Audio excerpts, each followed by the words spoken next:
We're live. Great. Good evening, and welcome to our second fiscal year 27 budget hearing of the Boston School Committee. I'm Chairperson Jerry Robinson. We'll begin with the Pledge of Allegiance. Pledge allegiance to the flag of the United States of America and to the republic for which it stands, one nation, under God, indivisible, with liberty and justice for all. Because this is a remote meeting, I will ask Ms. Parvix to please call the roll. Thank you, Chair. Dr. Alkins, Ms. Knorr, Mr. Peralta, Ms. Polanco Garcia, Present. Ms. Torres, Here. Mr. Tran, Yes. Ms. Garrett, Here. and Ms. Robinson. Here. We have a quorum. Thank you. Tonight's session is being shared live on Zoom. It will be posted on the school committee's webpage and on YouTube. The documents from tonight's hearing are posted on the committee's webpage, bostonpublicschools.org/school committee, under the March 4th meeting link. The meeting documents have been translated into all of the major BPS languages. Any translations that are not ready prior to the start of the meeting will be posted as soon as they are finalized.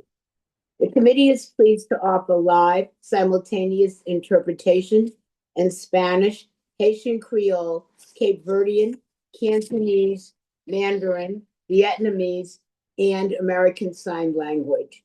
The Zoom interpretation feature has been activated. Zoom participants should click the globe icon at the bottom of your screen to select your language preference. I want to remind everyone to please speak at a slower pace to assist our interpreters. On February 4th, Superintendent Skipper presented her preliminary fiscal year 27 budget proposal to the school committee, and on February 12th, we took a deeper dive into the proposal by focusing on school budgets. At tonight's hearing, we will take a closer look at the central budget. In a moment, we will invite Chief Financial Officer David Bloom and Deputy Chief Financial Officer Blair Dawkins to share their presentation. But first, I would like to invite the superintendent to give opening remarks. Wonderful. Thank you, Chair, and good evening, everybody. So I won't be giving a superintendent's report tonight because this is a budget hearing. But I did want to take an opportunity to let everybody know that the BPS school calendar has shifted due to the recent snow days. Last week's historic blizzard, on top of the major snow accumulation that we saw in January, required us to make the decision to close schools during both storms for a total of 4 days. Each storm required multiple days of cleanup and readiness to make our schools safe for the return of students and staff. The Massachusetts Department of Elementary and Secondary Education requires that all schools operate for at least 180 days. Any unexpected closures are added onto the end of the school year. The last day of school is now Friday, June 26th. Easy to remember because it's my birthday. And this will be for students in pre-kindergarten through 11. It was originally planned for Monday, June 22nd. The full updated district calendar for the 2025-2026 school year is available on our website, and you will see that we have coded it in color with the days off at bostonpublicschools.org/district calendar. Tonight, we are here to present our fiscal year 2027 spending plan for the Boston Public Schools Central Office. We presented our $1.71 billion preliminary budget to this committee on February 4th, and our spending plan focused on schools on Thursday, February 12th. We explained how the school's budget was developed over the past several months in close collaboration with our schools. While the FY27 budget represents a 4.5% increase over FY26, that's roughly $74 million, we really want to thank for the continued support our Mayor, Michelle Wu. Unfortunately, we are still confronting similar budget pressures to those that we're facing in this fiscal year of FY26 as we head into FY27, including the rising costs of health insurance, transportation, special education related services, and our collective bargaining agreements as they've been approved. As we've explained, Boston finds itself in the same position as districts throughout the Commonwealth and the nation. Our costs are increasing at a faster rate than our revenue. In a few minutes, I will turn the meeting over to the finance team for their presentation. But first, I'd like to say a few words about how this budget protects our long-term goals and builds on our priorities while maintaining services that serve our schools centrally. The public often thinks of the BPS budget in two large funding buckets, the schools and the central office. The reality is more than 90% of the entire BPS budget actually goes directly to support our schools and our students. Of that 90%, more than 60% of that goes directly to our school budgets, as we explained at the school's budget hearing on February 12th. The remaining nearly 30%, or equivalent of about $491 million, is allocated to centrally funded departments that are in direct service to our schools, primarily academics, family and community engagement, and operations. The team will get into more specifics of our spending shortly, but it includes a wide variety of student-facing services, departments, and programs.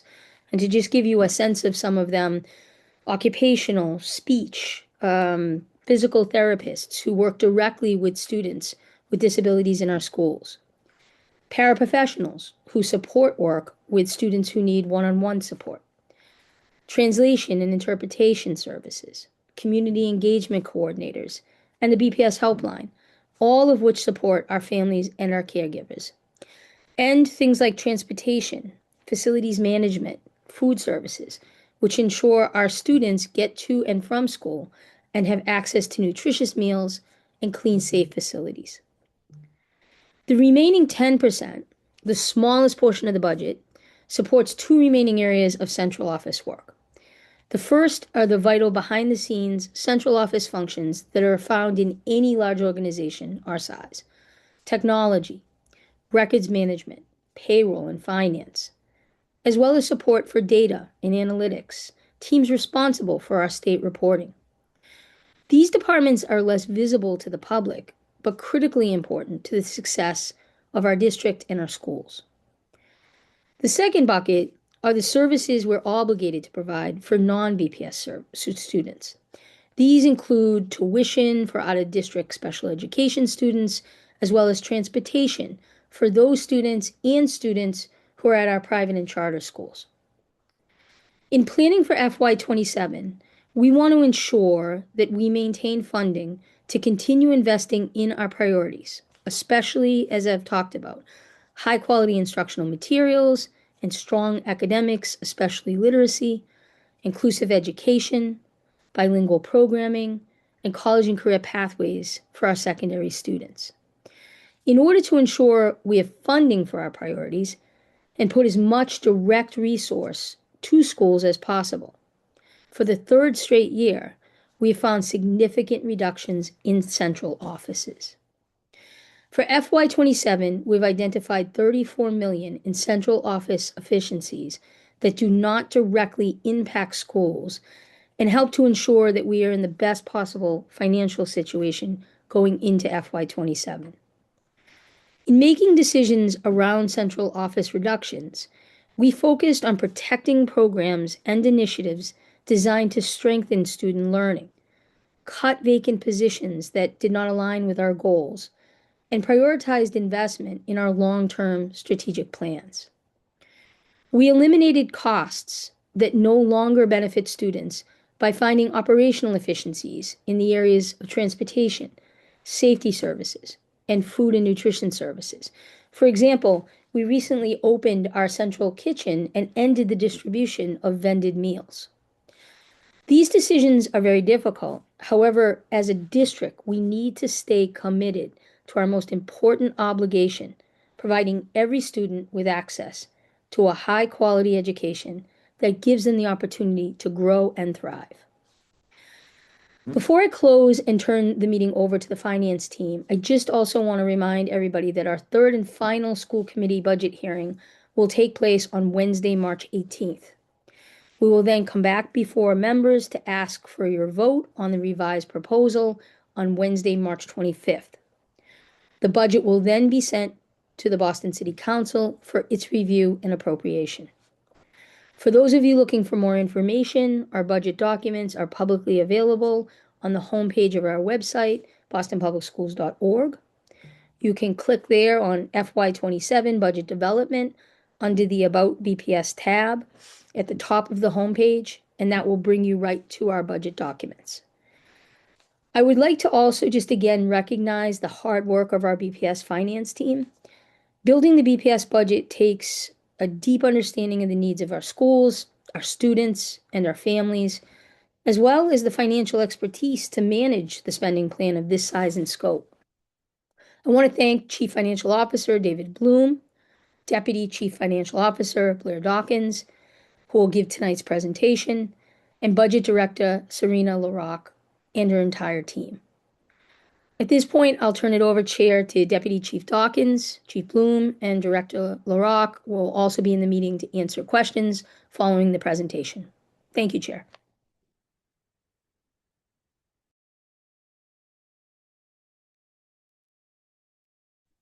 Thank you, Superintendent Skipper and committee members, for having me here to present the proposed FY27 Central Office budget. Tonight, we are presenting an overview of the proposed FY27 Central Office budget. Through this presentation, we hope you and the public will leave here with an increased understanding of the total BPS budget for next year, the total proposed FY27 Central Office budget, how Central Office budgets support schools, efficiencies identified to further focus our Central Office budget, and the next steps in the FY27 budgeting process. Oh, next slide.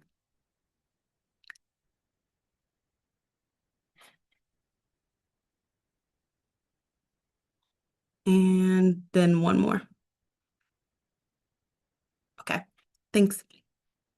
We are currently in the middle of our school committee budget hearing process. In early February, we came to this body to present our overall proposed budget for next year. We then followed up with a presentation that covered the proposed FY27 budget for schools. Here's a visual guide that you will recognize from our previous presentations. It shows that where we are in our full future year budgeting process. This view allows you to see the other work that is also happening at the same time as these hearings. Next slide.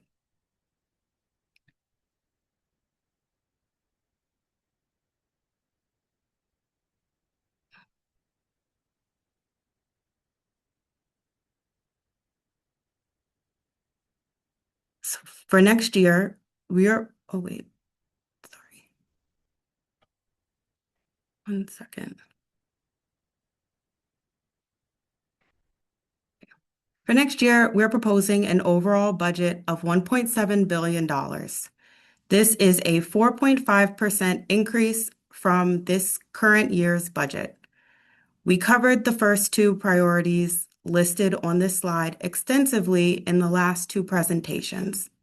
In this presentation, we will be highlighting the last two priorities listed: sustained investments in priority areas and the management of significant financial pressures that are outside of our control. Next slide. As a reminder, we as a district are facing significant financial pressures in this current year. Those same pressures that we are experiencing today, we project will continue into next year. This means that we are expecting an $86 million increase in costs related to health insurance, transportation, special education, and collective bargaining agreements. For this reason, we had a duty to create a budget that is responsive to these pressures, all without sacrificing opportunities and supports for students. Now, I'd like to go a bit deeper into the timeline we followed for creating next year's central office budget. As you may recall from slide 4, we're working on building our central office and school budgets at the same time. This coordination, facilitation, and decision-making takes a significant effort over a very short period of time. This takes an immense effort from finance and, more importantly, from our colleagues leading schools and central offices. For this, we would like to give a big thank you to everyone who participated in this budget building cycle. Whether you were a parent on your child's school site council, a school leader, regional school superintendent, a district or department leader, all of the members of our budget, grants, and staffing teams, or any of our many other colleagues who we collaborate with during this season, your contribution is appreciated. The budget building process, last slide, so thanks. The budget building process starts in the fall. In September, we create a forecast for next year's budget. A forecast is an informed estimate of future spending. We provide this forecast to our colleagues at the City of Boston's Office of Budget Management so they may begin their planning process. This is important for us as we receive our budget from the City of Boston. The following month, district leaders identify priorities for the next year, working with their department heads and the schools team to inform their proposals. In November, we review these proposals and solicit feedback. During this time, the City of Boston gives us a total budget amount for the next year. By December, we have a finalized draft of the budget that is informed by the approved budget we received from the city. We use this to preview the budget cycle for school committee. We shift our focus to schools in January, and then we return to central office budget review in February with budget collaborative meetings. Finally, throughout the spring, we will continue monitoring student assignments to identify any areas where we may need to make adjustments to the plan based on the needs of students who are enrolling for the following year. As the superintendent mentioned in her remarks, we often speak of central office and schools in separate buckets, but the majority of the central office budget is spent directly in service to schools and for students. In this next section of the presentation, we'll review how the central office budget is used in schools. Of our total $1.71 billion budget, 61% is given directly to schools. This is what was discussed during the last budget hearing on February 12th. Another 29% of our budget provides opportunities and direct services to schools and students, but instead of being budgeted at the individual schools, they're paid for through central office. We commonly refer to these as school services budgeted centrally. This means that over 90% of the total BPS budget goes directly to support student services. In the next slide, we'll provide some examples. But for now, other centrally budgeted activities include services for non-BPS students, such as transportation and tuition for Boston students who attend non-BPS schools, such as charter schools or schools for unique special education needs. Finally, there is the part of our budget that is purely administrative in central office. This is what we consider to be the true central office budget, and this represents just 7% of our overall budget. Though we consider these activities to be truly central office, many of these teams that fit in this category still provide direct support to schools, such as payroll and procurement. Next slide. In the previous slide, I mentioned school services budgeted centrally. Here we have some examples of those services. These examples include contracts and services for students on the autism spectrum, translation and interpretation services for families, and food program purchases. Please note that this list is not meant to be exhaustive. Something here that I want to draw your attention to is that many of these activities rely on the support of various central offices that are not always considered to be providing direct student services. For example, the fifth quarter summer program budget is just over $5 million for this coming summer. This number does not account for the many hours and resources provided by our Office of Instructional and Information Technology, or OIIT, or our Office of Data and Accountability, whose support in both the planning and execution of the program. Next slide. We also thought it important to highlight some of the drivers of our overall central office budget increase.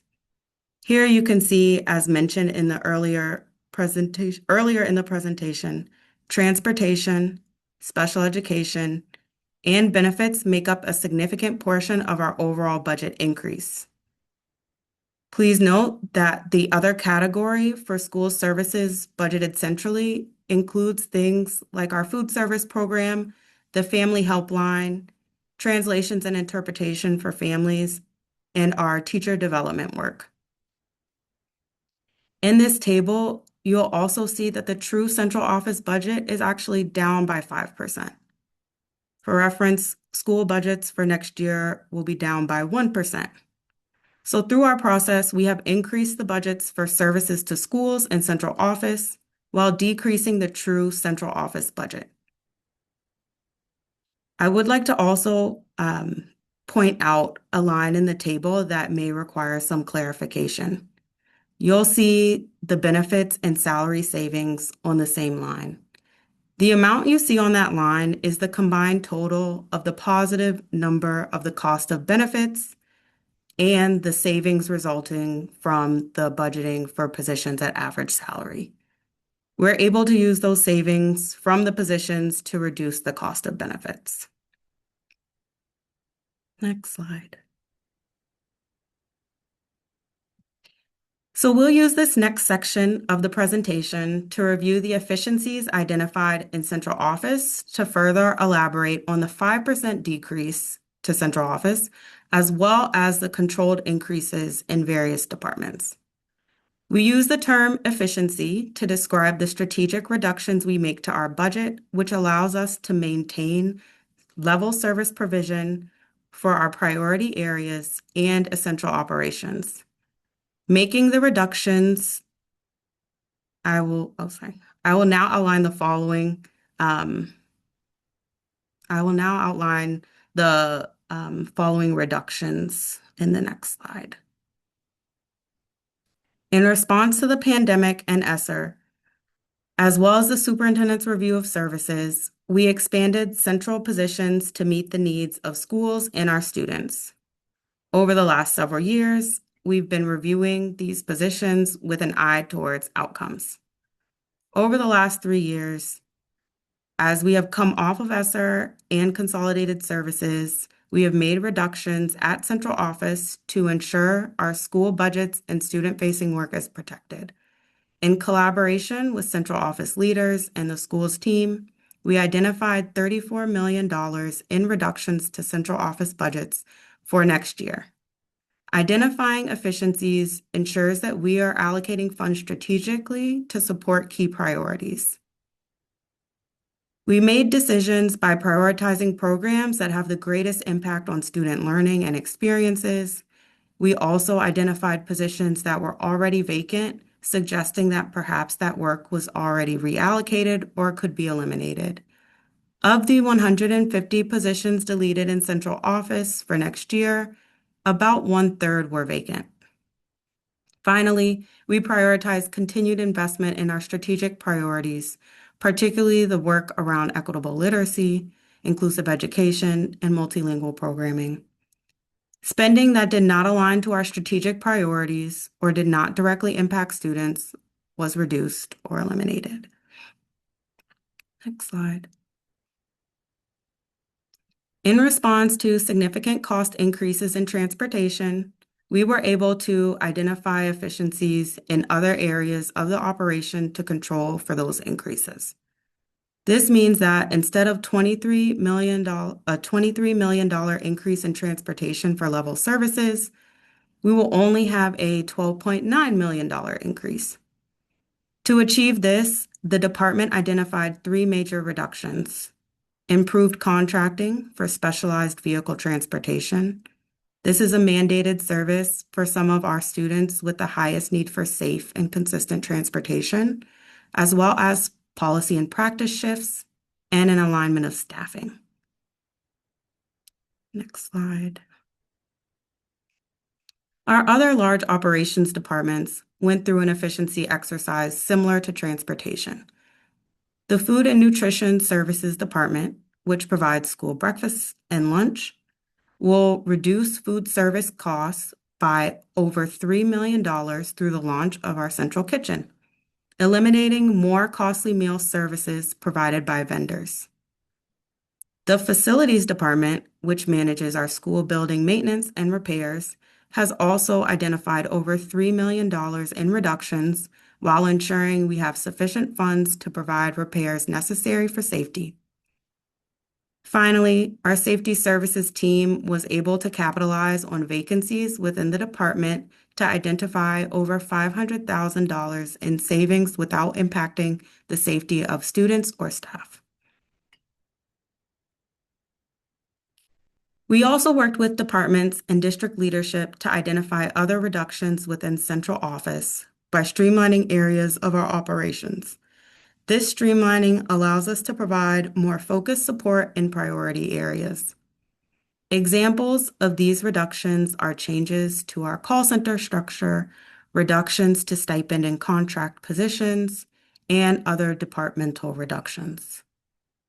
Over the last few years, there has been a need to build up our centrally based supports for schools to ensure quality and compliance services and opportunities for students. To do this, we added positions in central office. Now that those supports and structures in these departments have been strengthened, we are in a place where we can scale back again without sacrificing services for students. An example of this within our own department, finance, was the increase of staff on our grants team. At a time when volume, accountability, and the complexity of the work required additional positions. Through this increase and restructure, one position remained vacant. Now that the team has grown, we've found that they are able to lead the work of external fund management without this vacant position. For this reason, we decided it would be best to cut the position to support the district in balancing our budget. Next slide. The efficiencies we've identified have allowed us to maintain our focus on our key strategic priorities. Our goal is to be able to use these savings to protect our strategic initiatives, such as equitable literacy, expanding the district's use of high-quality instructional materials, inclusive education practices and bilingual education, enriching summer programming, and dual enrollment and early college pathways for more students. By focusing our work on these priorities, we're ensuring students have access to quality services and opportunities. Before I turn it over for questions, I'd like to preview some next steps and resources available to members and to the public. Next slide. The next budget hearing will take place on Wednesday, March 18th. This will be the last hearing to take place before the school committee vote on March 25th. Next slide. Here is a familiar slide that again outlines the available materials on our website that are helpful for understanding next year's budget. Next slide. Thank you again for your engagement and partnership in this work.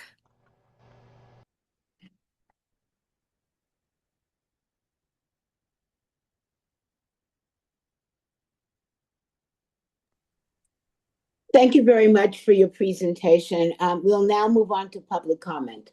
Ms. Parvex? Thank you, Chair. This public comment period is reserved for individuals to address the school committee specifically regarding the fiscal year 2027 budget recommendation. Comments must be limited to the proposed fiscal year 27 budget. We have 38 speakers this evening. Each person will have 2 minutes to speak, and I will remind you when you have 30 seconds remaining. Please feel free to email your comments for distribution to the committee. Speakers may not reassign their time to others.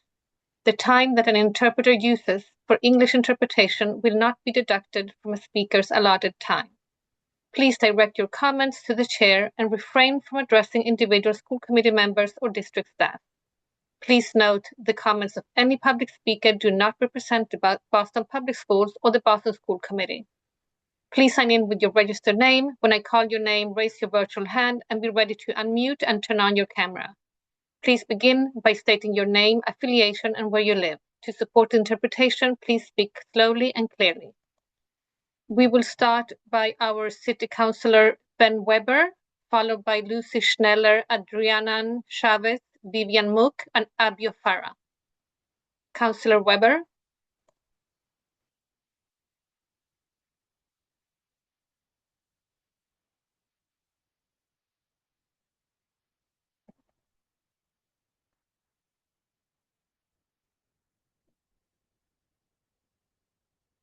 Hello, you can start.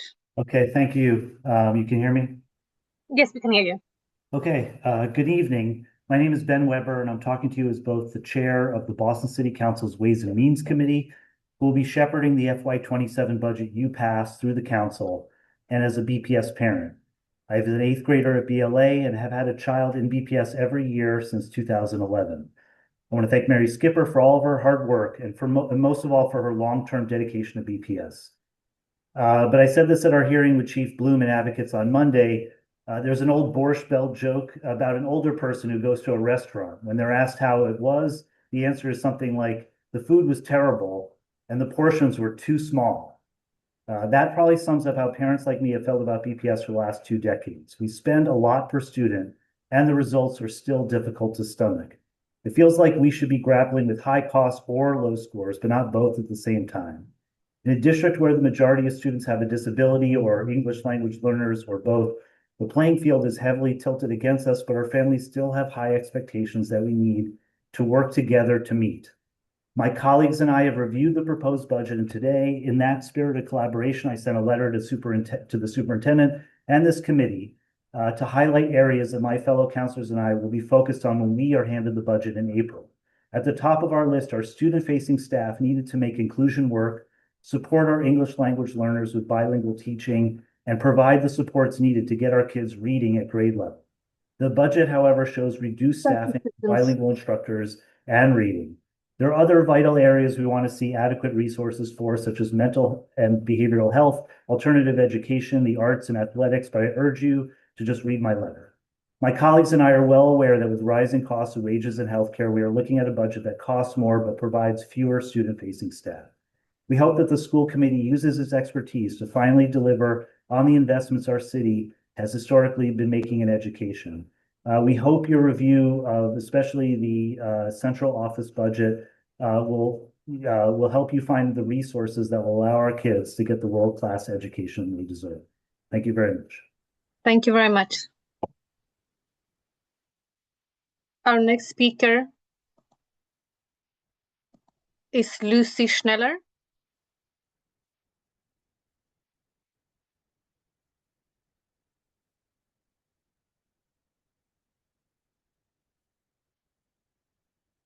Please unmute yourself.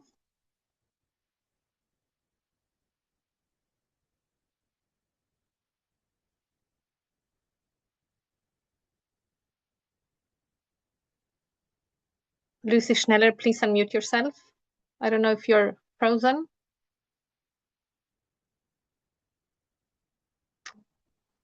I think she's frozen. So let's try with Adriana Chavez and then go back.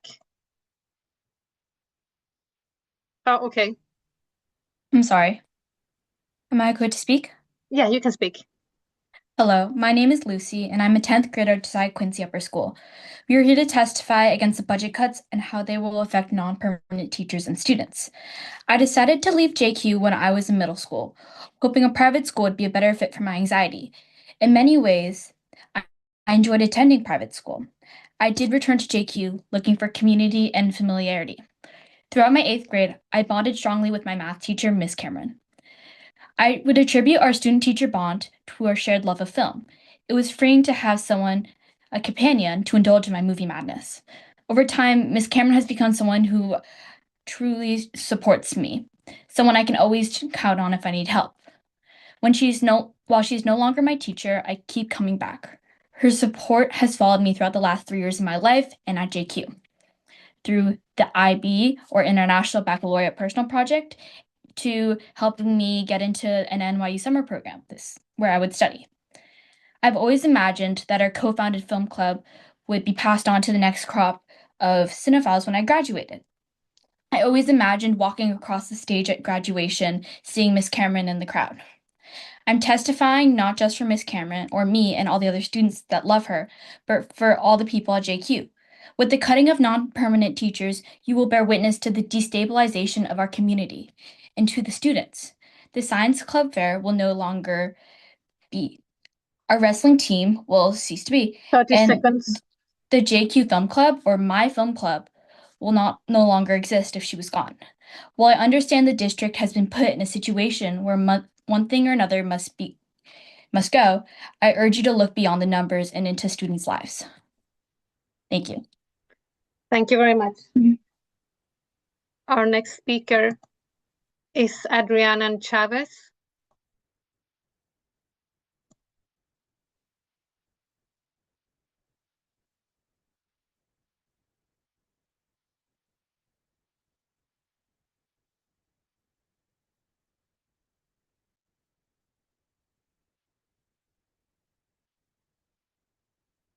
You can start.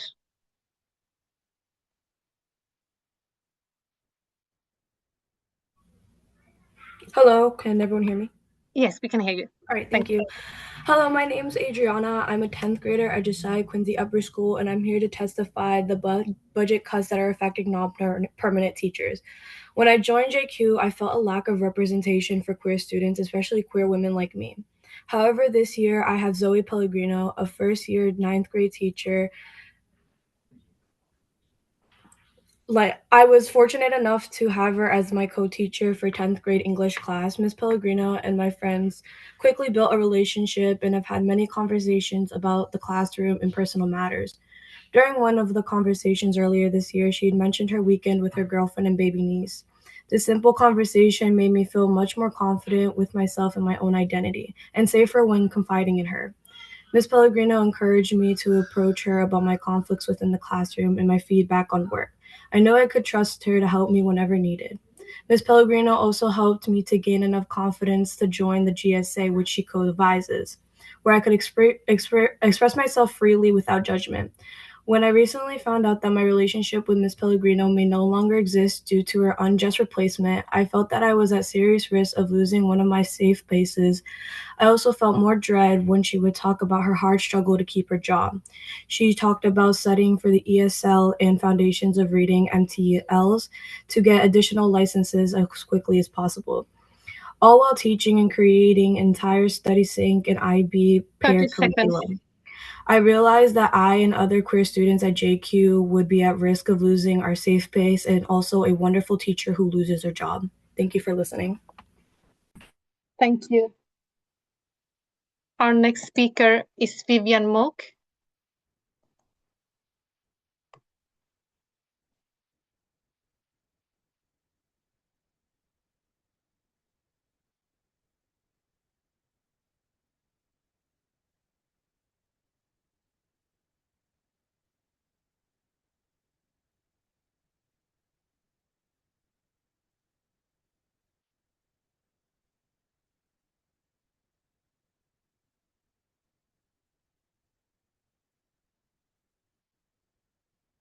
Hi, Vivian, can you please start your video?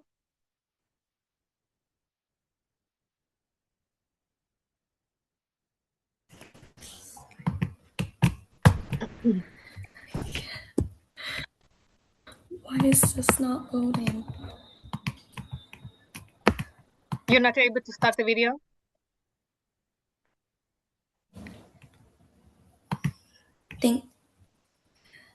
Chair, is that okay? If she doesn't, yeah, you can start. You can go ahead. Go ahead. You can go ahead. I can go ahead. Yes, please. Okay.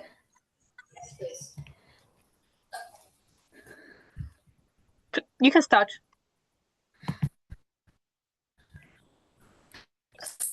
Wait.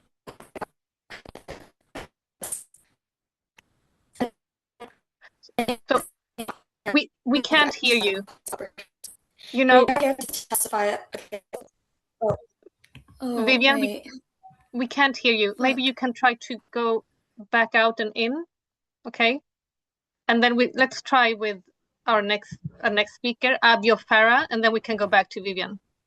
Abio Farah.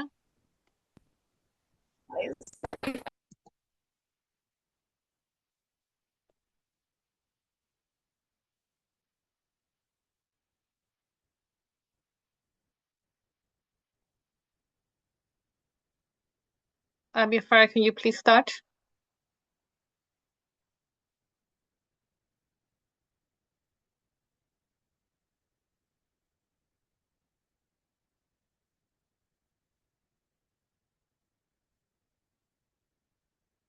Please unmute yourself.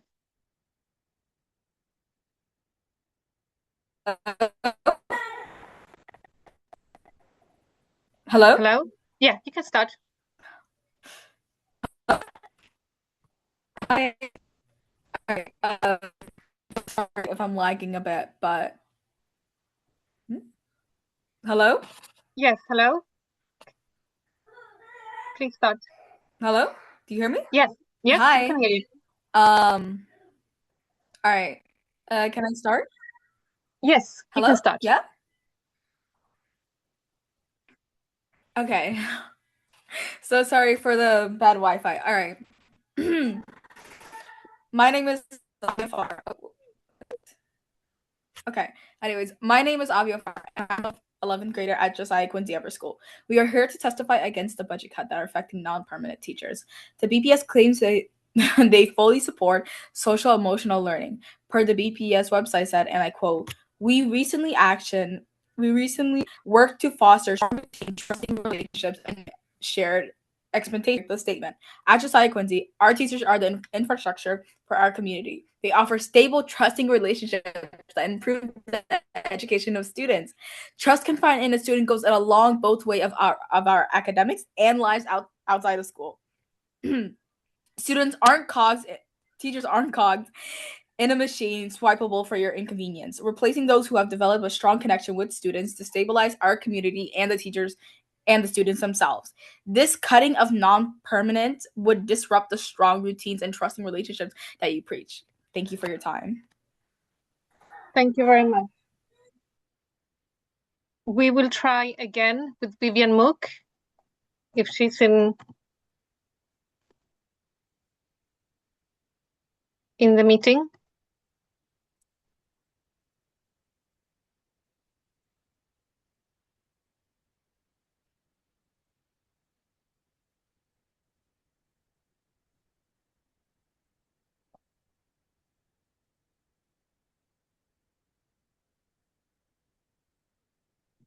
You can start. Hello? Hello. Hi, you can start. Can anyone hear me? Okay. Yes, you can start. Go ahead.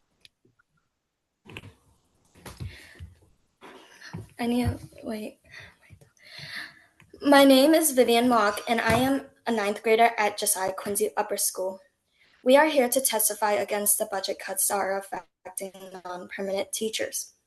Budget cuts have already impacted our school and our students over the past few years. The PATH program, an educational program supporting students with emotional impairment through counselors, was cut last year. For former PATH students, the loss of this program has led to a visible reduction in attendance and increased transfers out of BPS. We've reached out to a former classmate who was a part of the PATH program. He said the PATH program was one of the main reasons I left. One of the main reasons I transferred to JQ specifically was the PATH program. Without it, there was little reasons for me to stay. The same way students relied on PATH counselors, we rely on teachers' support in both our academic and personal lives. Our school is already affected by the loss of PATH. The replacement of 17 teachers will only carry out the same effect. The loss of strong student-teacher relationships will destabilize those who rely on rely on a non-permanent teacher in any way. Thank you for your time. Thank you. Our next group of speakers are I. Lee Tyne-Morin, Andrew Schneller, Rosie Baker, Jasmine Cuello Soto, and Cheryl Beckman. I. Lee Tyne-Morin.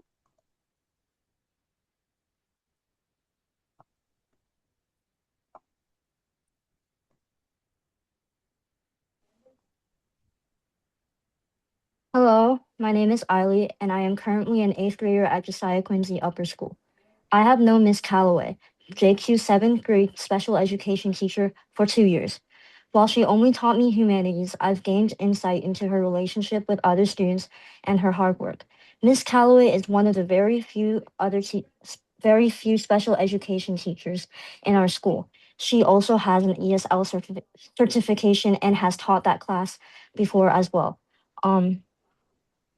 Laying her off would affect the community she built around her. We have a very small team of special ed teachers that works with the students in need. Losing Miss Calloway would affect both the students she teaches as well as the other teachers. As the other special education teachers would be under high stress with a higher caseload. During her 2 years at Josiah Quincy, Miss Calloway has put so much hard work into making sure students have a safe learning experience. Not only that, but I have seen her provide clothes and food for the kids in need, building an even stronger bond in the community. I have also noticed how much she cared for each student, having one-on-one check-ins with the students and making sure they were okay during class. During my class with Miss Calloway, I have seen how patient and understanding she is with the students and me, offering extra help and after-school tutoring if needed. Removing her from the school would affect her students, both general as well as special ed students, greatly, as she is very close with the students around her. 30 seconds. She has their trust and has built deep connections with them. As you know, students are much more motivated and able to learn when a good relationship has been built with their teachers. I could see these kids have a very genuine connection with her, making them feel safe, unjudged, and eager to learn. Thank you for listening. Thank you very much. Our next speaker is Andrew Schneller.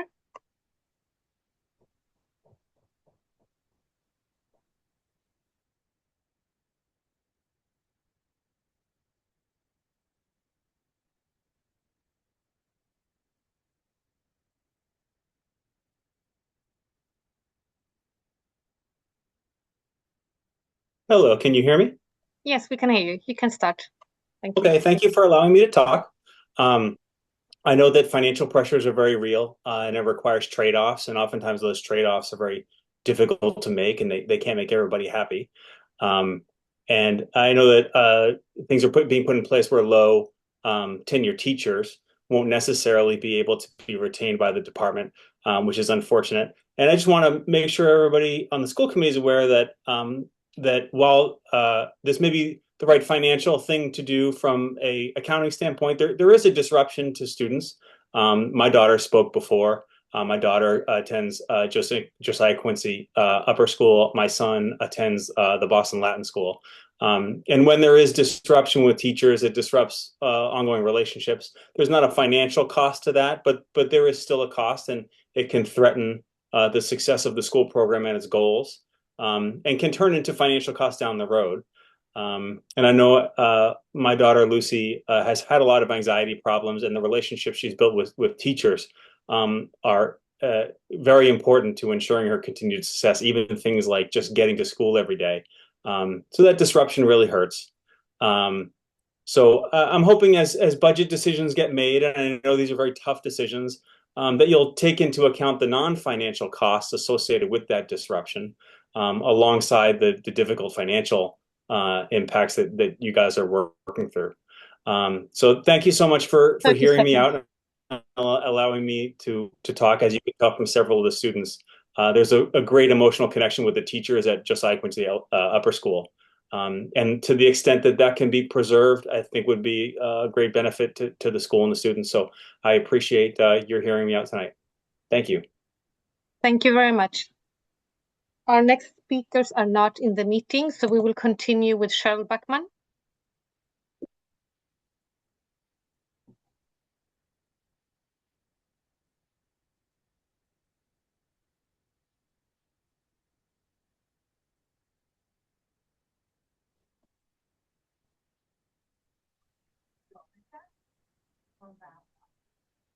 Good evening. My name is Cheryl Buckman.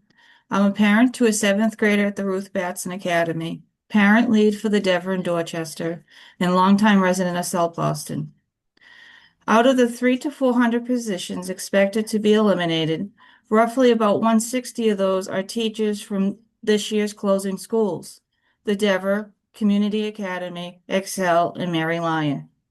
These are educators who have dedicated themselves to Boston's children. Many of them will have nowhere to go after this school year. Is this how we treat our educators? These are not just vacancies, they're relationships. They're trusted adults. They are stable classroom environments that our children depend on. Students will lose continuity. They'll lose their mentors. They'll lose the adult who know their learning styles the best, their struggles and their strengths. And let's be clear, this comes after educators stood through a long contract fight to secure fair pay and basic working conditions. I stood alongside them last spring, while also trying to fight to keep the Dever open. They finally received what they deserved, only to now face uncertainty and potential unemployment.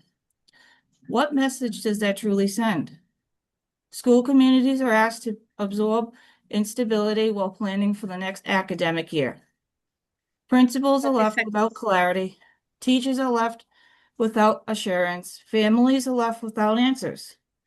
This is about impacts, and the impact is clear. Instability harms students, uncertainty harms our educators, and school communities cannot thrive under a cloud of budget confusion and staff insecurity. Our students deserve stability, our educators deserve respect, and our school communities deserve better. Thank you. Thank you very much. Our next group of speakers are Colleen Hart, Carlos Marin, Madison Cronheim, Mary Paula, Roy Karp, and Courtney Feely Karp. Colleen Hart.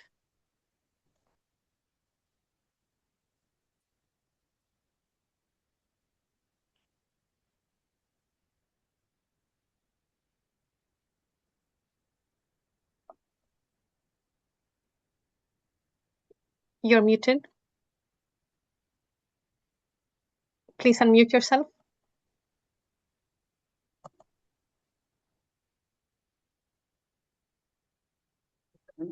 Sorry about that. No problem. You can start. My name is Colleen Hart.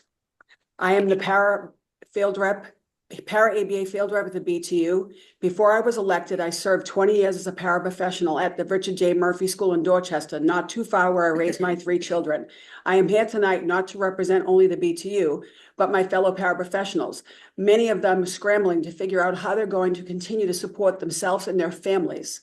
On February 12th, the school committee, BPS officials estimated our schools would lose 160 dedicated paraprofessionals for next school year. Let me tell you what that means for our schools and students to lose more than 160 passionate, dedicated educators. Any student, any teacher would tell you, paras are the glue of the school. Any student will tell you their favorite adult is the paraprofessional because they spend more time one-on-one with kids besides their own parents. Boston Public Schools officials declared, and a quote, supportive network of caring adults. It's one of the 4 key components of high quality student experience. I'd like to point out That quote was found on a BPS website discussing high-quality standards. BPS envisions a district where students have access to services that need experienced and provides academic foundation of high-quality student experiences. I can say, with more than 20 years experience at my back, if we continue to cut paraprofessional positions, this network will continue to weaken and be more difficult to meet the diverse needs of our students. The vast number of paraprofessionals are women, and they're women of 30 color. seconds. Most have 2, 3, or 4 jobs. They grew up in Boston. They speak the same language. The children feel safe. Don't overlook these individuals. They don't overlook our students. With these budget cuts, we're said paras would fill in the gaps when it came to inclusion. These budget cuts, they're the first to go. I lost my husband when my children were pretty young. I lived off a salary of $30,000 and had many part-time jobs struggling. This is very similar to many of my many Thank fellow you. paraprofessionals. Thank you. Your time is up. Thank you very Can I much. send you guys my testimony? Yes, please Thank you. send me the testimony and I will share it Thank with the you. committee. Thank you very Please, much. thank you. Our next speaker is not in the meeting. Carlos is not there. Madison Kronheim.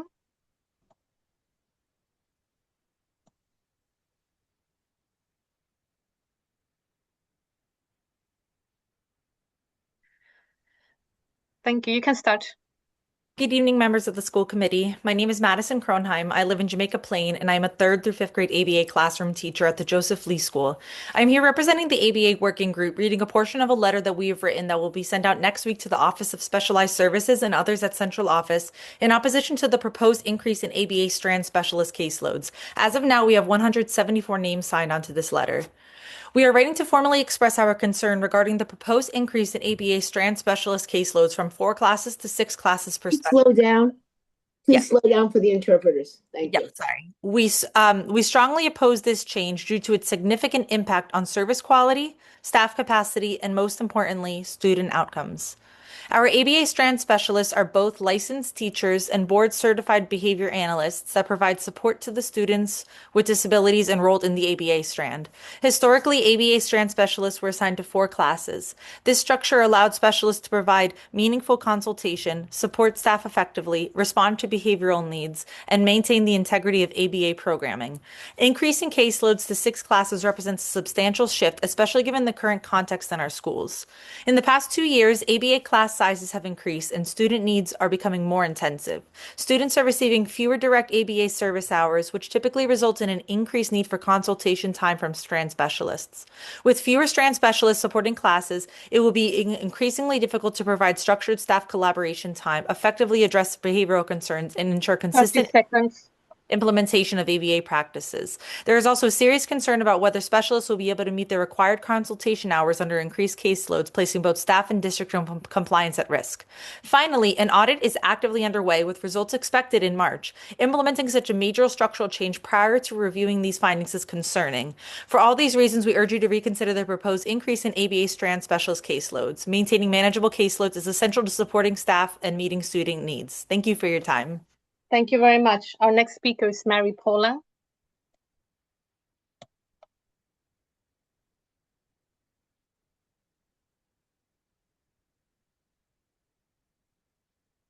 Mary Paula.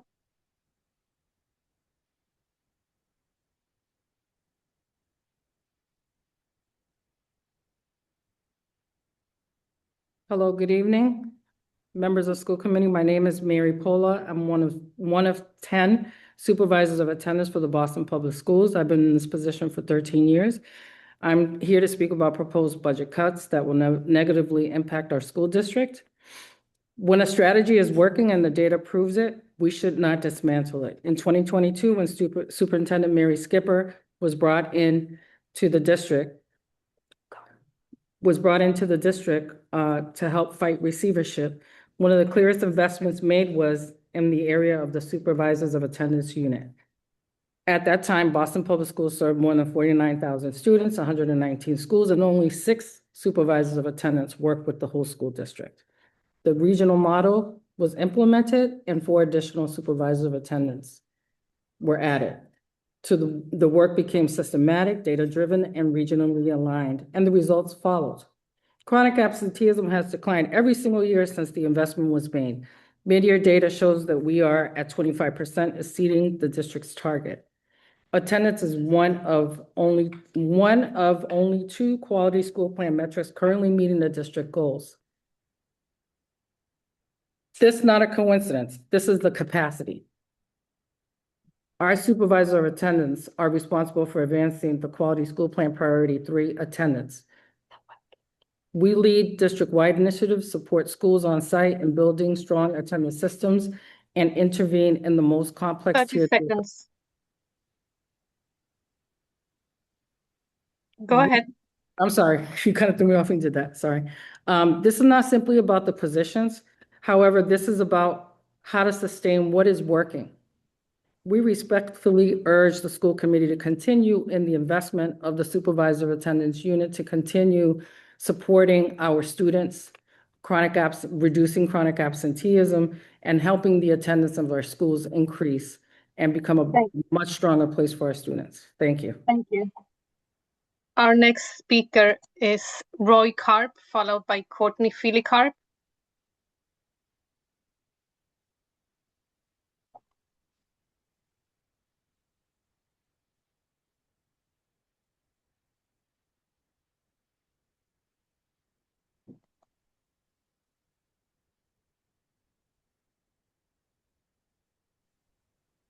Good evening, Superintendent Skipper and members of the school committee. My name is Roy Karp. I've been a BPS parent since my daughter started K0 in 2017. When she entered the Henderson Inclusion School at age 3, she was nonverbal, could not walk independently, received all her nutrition by G-tube, and attended school with her home care nurse. The Henderson provided a fully inclusive school community where she was well loved and supported. The co-teacher plus one paraprofessional in every classroom was a model that worked well for her, and she thrived. Today, she's a creative, curious, and kind 6th grader at the Roosevelt K-8 school in Hyde Park. She's come a long way since age 3, but she still has an IEP to address her special learning needs. She's in one of 2 6th grade cohorts that move from one classroom teacher who focuses on ELA and social studies and another who focuses on math and science. Each middle school grade band also has one inclusion teacher and one paraprofessional who float between the 2 cohorts. However, the budget cuts proposed will negatively impact these staffing levels and undermine the school's ability to deliver quality education for all students. Next year, there will be only one inclusion teacher to cover all 3 middle school grades. As a practical matter, this means there will be only one adult in the classroom at a time. Where there's also reductions in paraprofessionals.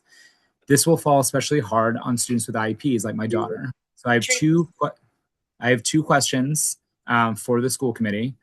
For a district that's purportedly striving to become a fully inclusive district, why are you making cuts to vital supports needed to effectively include and support students with special needs? 2, how can we square impacts like this with claims that the budget will not cut core educational services to our students? Until the public gets answers to these questions, I urge the committee to reject this proposed budget. Thank you for this opportunity to speak to you tonight. Thank you very much. Our next speaker is Courtney Feely Karp.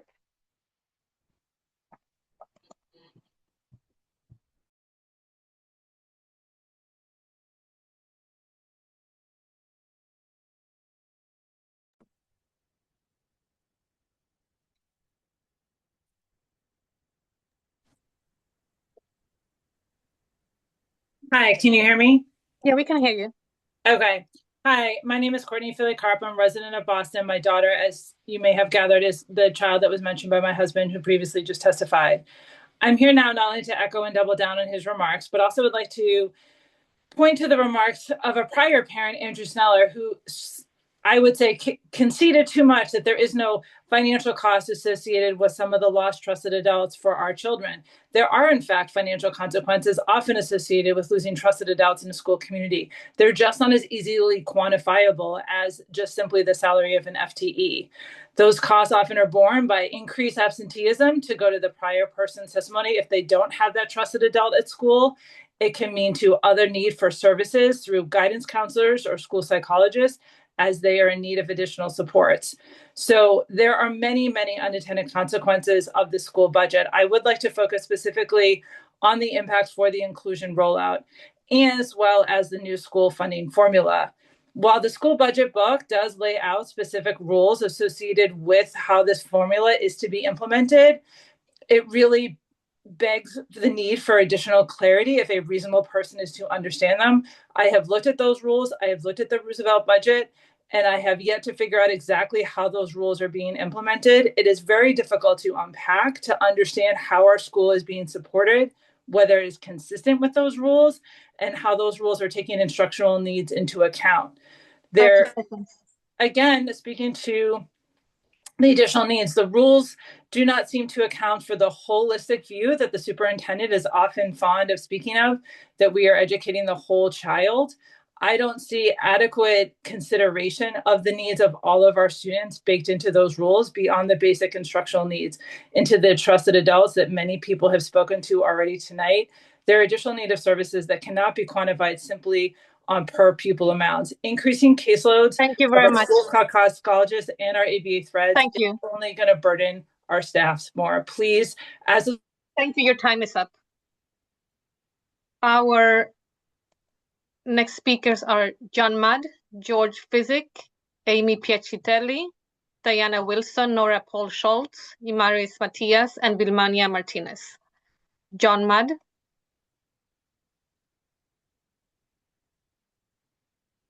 My name is John. Can you hear me? Yes, we can hear you. I just screen fed. My name is John Mudd. You know my background. A key responsibility of the school committee and superintendent under student outcomes focused governance is the creation of SMART goals for the school district's key priorities. Yet the BPS FY27 budget proposal for $1.8 billion in all funds expenses for the school does not contain specific student outcome goals. What will BPS achieve in terms of student outcomes for this $1.8 billion investment, or for the $550 million for special education, or the $140 million spent for multilingual learners? The budget for FY27 should not be approved without specific student outcome goals. The school committee and superintendent say their decisions are evidence-based and data-driven. But inclusion for multilingual learners is a special education concept that has been misapplied to multilingual students. It has failed to enable more than 90% of multilingual learners to reach state grade level content standards on MCAS tests for many years. The strategy for multilingual learners needs to follow the evidence from expert research and promote bilingual programs and bilingual staff that use instruction in native language. The central OMME staff has been cut 23%. Where is the OMME central budget? Where in that budget is there a provision for the staff to develop a long-term plan to expand bilingual education programs and bilingual teachers?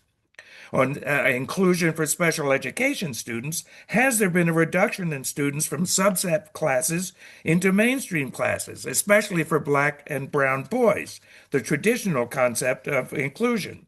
The central budget should require explicit support for these goals. Thank you, Mr. Does Mudd. it? It should. Our next speaker is George Physick.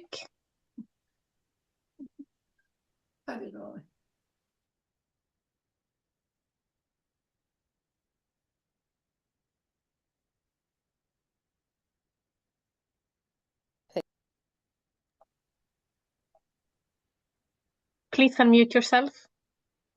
She muted it again. There. Thank you. Can you hear me? Yes, we can hear you. You can start. Good evening, members of the school committee. My name is George Physick from Mattapan. I'm the supervisor of attendance for 38 years. I'm here to speak about how the proposed budget cuts will negatively impact our school district. The proposed budget would mean that our supervisor of attendance union will be cut possibly by half, impact the chronic absenteeism rate, which has been decreasing over the past couple of years with the past supervisor of attendance investment. The role of the supervisor of attendance.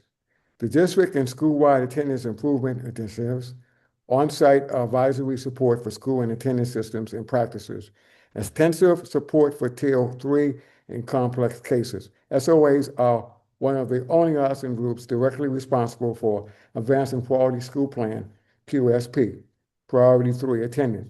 Our teams of 10 reflects the diversity of the BPS student body. Collectively, we speak English, Spanish, Cape Verdean, Creole, Haitian Creole, French, Portuguese, and Hana. We work daily with students, families, teachers, heads of school communities, partners, DCF, DYS, Suffolk, Juvenile Court, and district license to remove barriers to attendance. We respectfully ask the school committee to reconsider the proposed reductions of SOA positions. Maintaining a full staffing will allow us to sustain gains of chronic 30 absenteeism, seconds. strengthen Tier 3 RAP POW services, impact social, emotional, and family center support, protect attendance systems that are currently meeting district targets. This is not an abstract investment. It is a provide strategy with measurement results. Reducing SOAs now would not be a natural budget decision. It would be a step backward in one of the few areas where we were meeting and setting district goals. Thank you very much. Thank you. Our next speaker is Amy Piacitelli.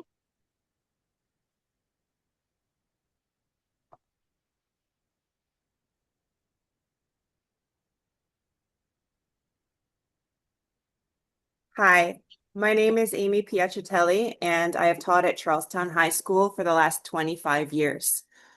Before I talk about our school, I want to talk about the budget in general. Boston is not matching Somerville, Watertown, Dedham, Brookline, or Cambridge in what they spend over the foundation budget, and many of our students have higher needs than these other districts. And while it's true that BPS enrollment is declining, over 75% of BPS funding comes from the city, which is not tied to enrollment numbers. And I think that if the city has over $100 million for police overtime, I know that there must be more money for the BPS budget as well. We are a wealthy city in a wealthy state. Specifically about my school, there is a 17% cut in Charlestown High positions. 17. There are only 9 schools facing greater cuts in the district. We recently received commendations from the district on metrics the district cares about. We received the Gold Award for meeting or improving 100% of our priority metrics. We are only one of 7 schools in the district to do so. Cutting 17% of our staff is going to undermine that progress on our quality school plan targets. Cutting 17% of our staff means undermining our inclusion practices as co-teaching becomes less feasible. This puts us back in the position of pretending that one teacher with 2 licenses is the same as 2 teachers, and it is not. And our teaching staff would become dramatically less diverse because so many more of our recent hires are educators of color. All of these problems are devastating and unacceptable, and I urge the city to reconsider its budget and restore funding to the schools. Thank you. Thank you very much. Our next speaker is Diana Wilson.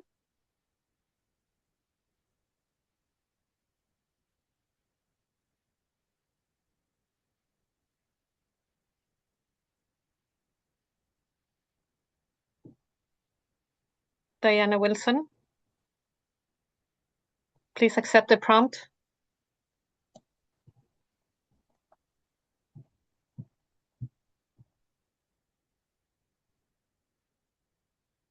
Please accept the prompt.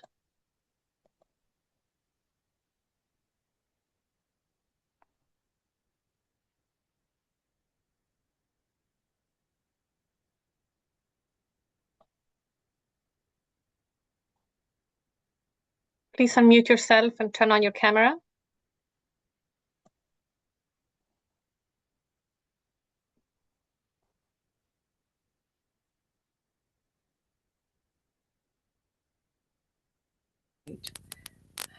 Good evening.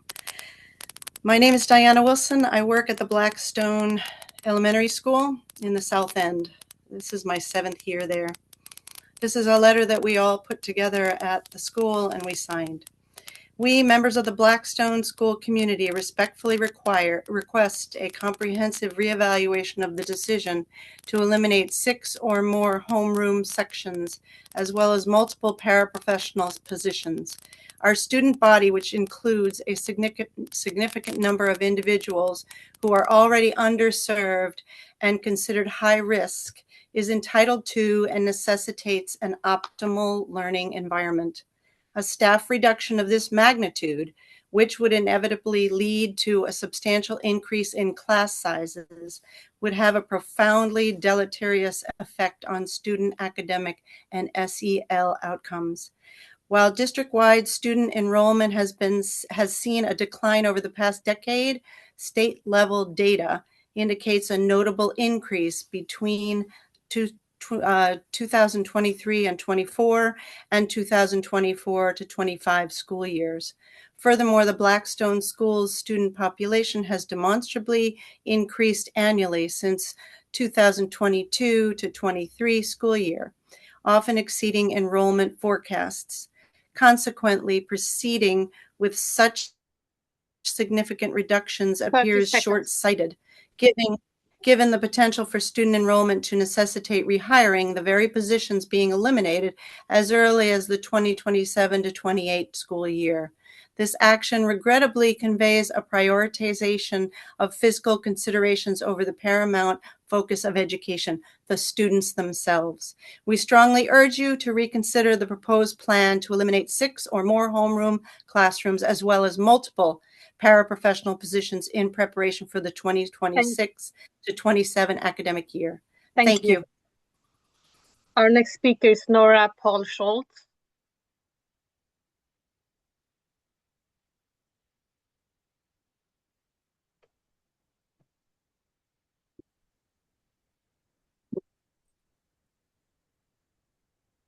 Can you hear me? Yes, we can hear you. You can start.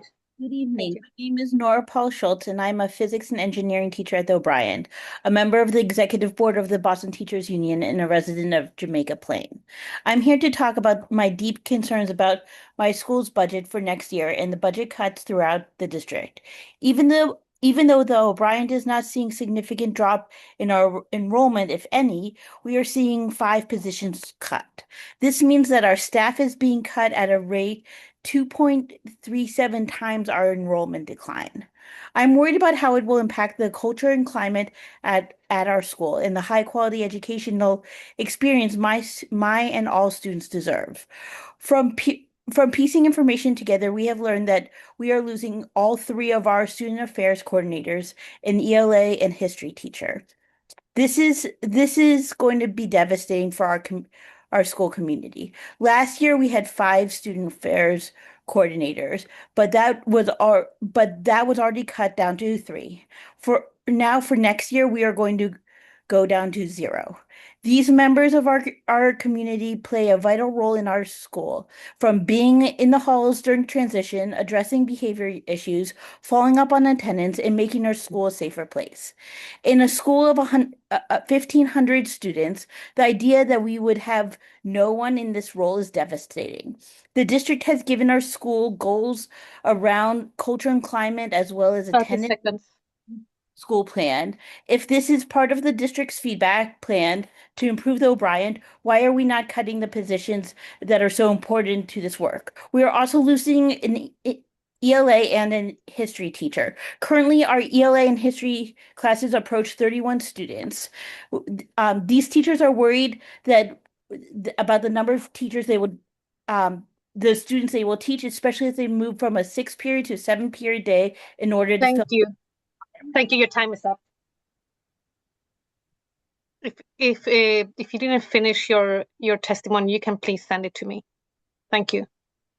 Our next speaker is Irmaris Matias, followed by Vilmania Martinez. Irmari Matias.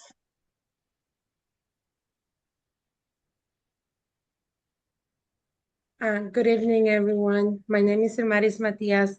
I live in South End with my 2 kids. My son, he's a sophomore at the O'Brien Mathematics Science School. as well as a former student of BPS, and I've been a former parent mentor coordinator at the Orchard Gardens, and lately became a paraprofessional. Thanks to Stan Stephen U program, who academically prepared me to take this para exam. I'm ready. I'm ready to share knowledge and experience to BPS and become part of the BPS family and actually community. I speak, I read, I write in Spanish and English, so I'm a bilingual, which is my adding up plus for becoming part of the community of BPS. I hope the next year the budget of BPS will continue supporting the parent mentor program because this attribution helps not just me, but other parents who would like to grow in education in the education field. Thanks to San Stevens, I found a passion for education and gave back to the community. I'm not I'm not stopping here. My goals are to continue to pursue my education and become a social worker and to continue giving back to this community that I'm already on the right path by searching and already start 30 applying for seconds. paraprofessional positions. And I hope BPS is still continue to support the parent mentor program for next year and years uh, and more years become. Thank you for listening to for me tonight. Thank you. Thank you very much. Our next speaker is Vilmania Martinez.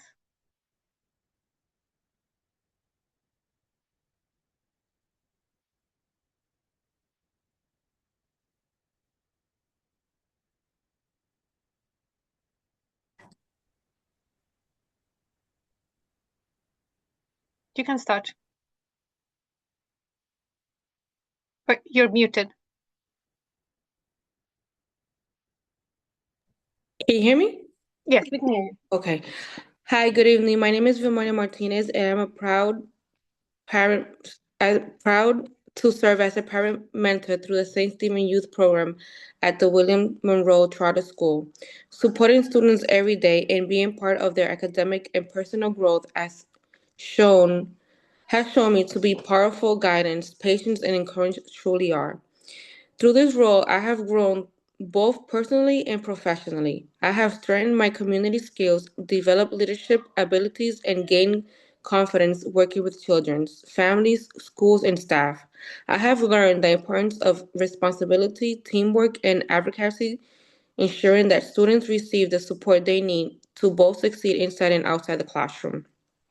This program is not only helping me build a career path in education, but is also preparing me to make meaningful impacts in my community.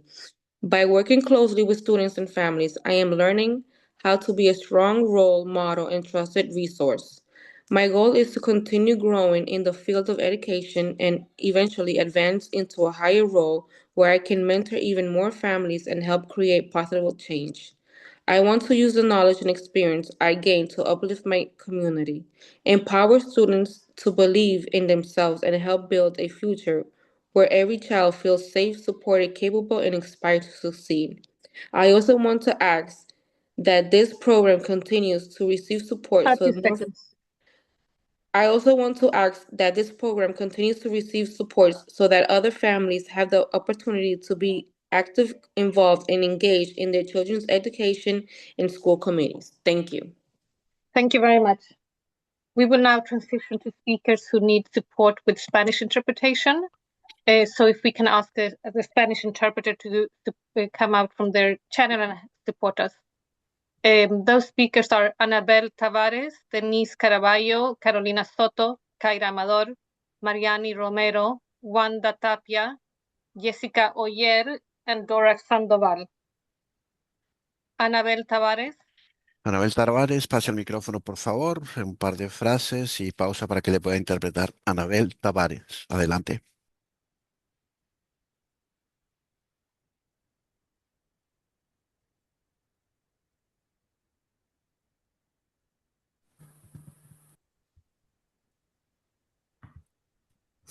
Buenas noches, mi nombre es Anabel Tavares, soy residente en Dorchester. Good evening, everybody. My name is Anabel Tavares. I reside in Dorchester. Vaya despacio y va pausando. Continúe.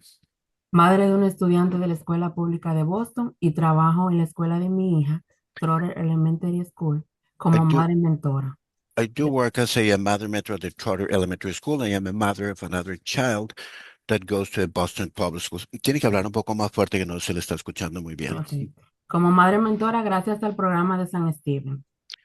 I am a mentor mother, thanks to the program at St. Stephen's. Estoy aquí como madre, trabajadora escolar y como estudiante universitaria. I am here as a mother, as a scholar mother, as well as a university student as well. Y todo eso porque alguien creyó en mí. All this because someone believed in me. Cuando llegué a San Steven, solamente buscaba involucrarme en la educación de mi hija, pero encontré algo más que eso. When I arrived at St. Stephen's, the organization itself, I just wanted to get involved in my daughter's education, but actually I found much more than that. Encontré confianza y una herramienta para seguir adelante. I found confidence in myself and as a potential tool to be able to grow myself and move forward. Ese apoyo me dio la motivación para comenzar mis estudios universitarios. So that support that I got there at St. Stephen's gave me the motivation to start my college studies. En mi trabajo diario veo algo muy importante. When I do my daily work, there are very important things that I see there when I go to work on a daily basis. El bilingüismo es una fortaleza, Bilingualism is a strength in itself. pero en Boston contamos con muy pocas escuelas bilingües. I have to say as well that in Boston, we do not have many bilingual schools. Quiero resaltar que programas como San Steven no solamente apoyan estudiantes, apoyan a los padres, nos preparan y nos orientan. I have to emphasize that the St. Stephen's program not only supports students, they support parents as well. They support us and they provide us guidance. Nos convierten en aliados activos de las escuelas. They made us collective allies, active allies in terms of working directly with schools. Fortalece a la familia y cuando la familia está fuerte, nuestros hijos tienen más éxito. That program itself strengthens the families, and when the families are strong, our kids are more successful. Apoyar el bilingüismo y programas como San Steven es una decisión de equidad, inclusión y un futuro para nuestra comunidad. So being able to support bilingualism and the program at St. Stephen's itself, it is, we're talking about, is supporting equity, inclusion, and better decisions in our community. El bilingüismo no es una barrera, es identidad, es cultura y conexión. Bilingualism is not a barrier itself, it's identity, is culture, it is connecting with others. Tu idioma importa, tu familia importa. Your language is very important, your family is very important. Gracias. Thank you very much.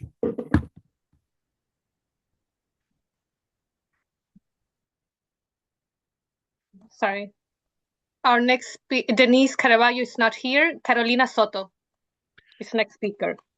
Carolina Soto, adelante, va hablando despacio y pausa, por favor, para que se la pueda interpretar.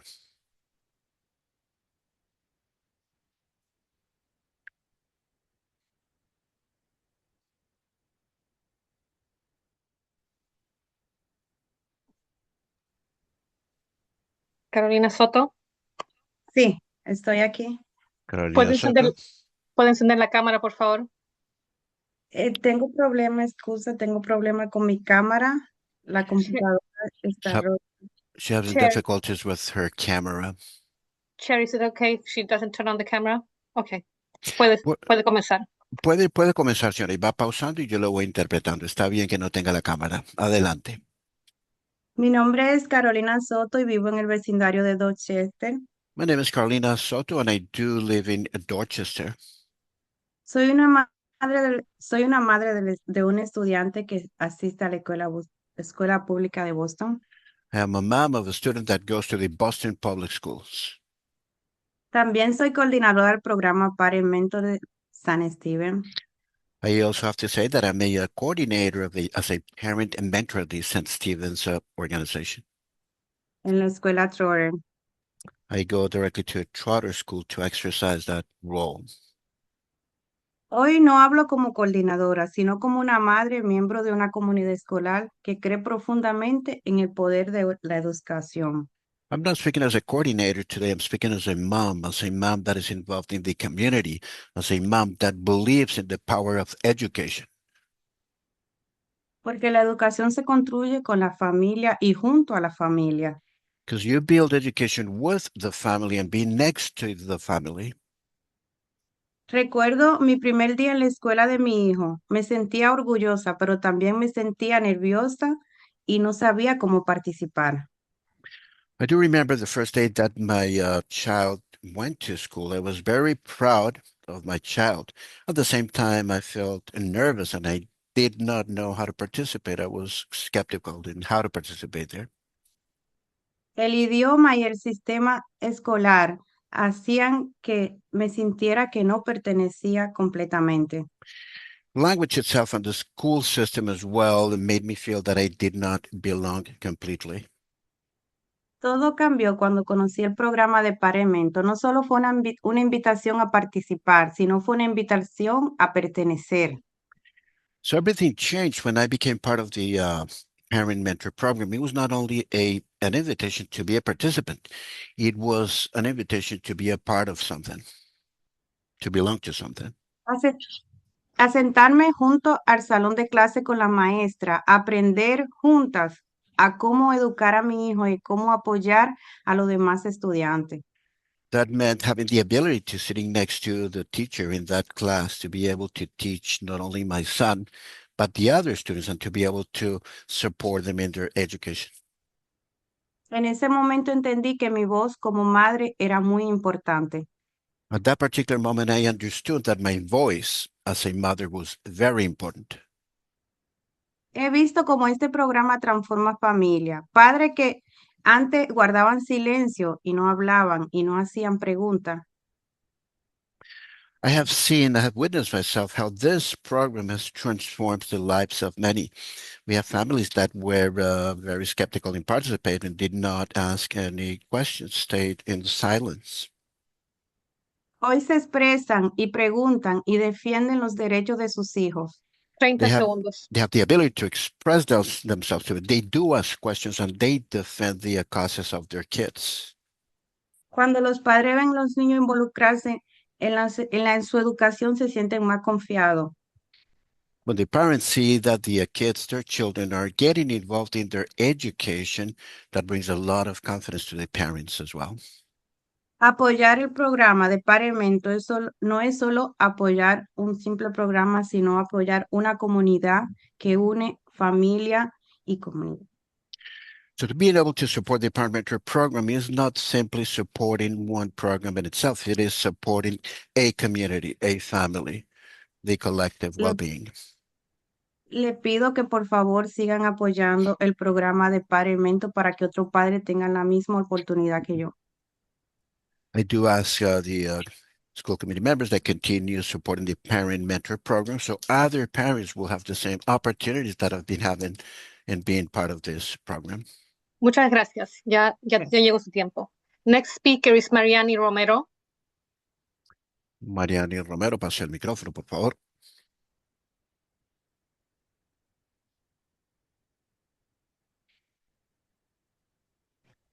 ¿Me escuchan? Sí, la podemos escuchar. Para empezar, frases cortas, va pausando y lo voy interpretando. Buenas noches, mi nombre es Mariani Romero del vecindario de Rosendale. Good evening, everyone. My name is Mariani Romero. I live in Roslindale. Soy madre mentora en la escuela Hurley a través del programa San Steven. I am a mother mentor of the Hurley School through the St. Stephen's program. Hoy quiero compartir mi testimonio desde mi experiencia personal como madre. So I'd like to share my testimony today from my personal experiences I've been having as a mother. Quiero decir lo valioso que ha sido para mí contar con una escuela bilingüe. I have to say that it's been very valuable to me having the opportunity of being involved in a bilingual school. Y con programas como San Steven que nos abren las puertas a las madres hacia el mundo de la educación de nuestros hijos. Not only that, and having the ability to participate in programs such as the programs that St. Stephen's offers, that opens up opportunities and doors for mothers to be able to participate in our children's education. Tengo una niña de 10 años que asiste a BPS. I have a 10-year-old daughter. She goes to Boston Public Schools. Mi niña es una niña muy inteligente. Su primer idioma es el español. I have to say, she's a very intelligent girl, and her first language is Spanish. En algunas ocasiones, a la hora de tomar un examen de cualquier materia, se le hace difícil porque se lo dan en el idioma inglés. I have to say that sometimes whenever she has to take a test, it could be a little difficult for her because the test is administered given in English. Pero gracias al que asiste a una escuela bilingüe y sus maestros hablan inglés y español, estos les pueden ayudar y ella resuelve las pruebas satisfactoriamente. However, I have to say that the fact that she goes to a bilingual school and her teachers speak also English and Spanish, he has the ability to perform well in those tests satisfactorily. Esto me hace pensar en los demás niños que ya sea por su vecindario o el distrito donde viven no tienen acceso a una escuela bilingüe. So that makes me think about the other kids, given the fact that they live in a different neighborhood, that they don't have any bilingual school, they don't have the ability to do so. So it makes me think about them too. Lo frustrante que puede ser para ellos, algo tan simple como ir a la escuela a aprender. So it could be frustrating for these kids, something that is as simple as going to school and being able to learn what you go there, what you learned there. Por eso pienso que el presupuesto escolar debe ser parte de él dirigido a abrir más escuelas bilingües, a apoyar a más instituciones como San Steven, a que sigan incentivando al mejor futuro para los niños. That is why Fermil believed that that budget allocated to a BPS school, part has to go to create more bilingual schools, and part has to go to very important organizations like St. Stephen's that are promoting a better future for our students. Porque ser bilingüe es un superpoder y eso es algo que tenemos que tomar en cuenta para que nuestros hijos tengan una mejor vida en el futuro. Because I have to say that being bilingual is a superpower, and that's something that we have to consider so our kids will have a better future. Gracias. Thank you very much. Gracias. Our next speaker is Wanda Tapia. Wanda Tapia. Micrófono, por favor.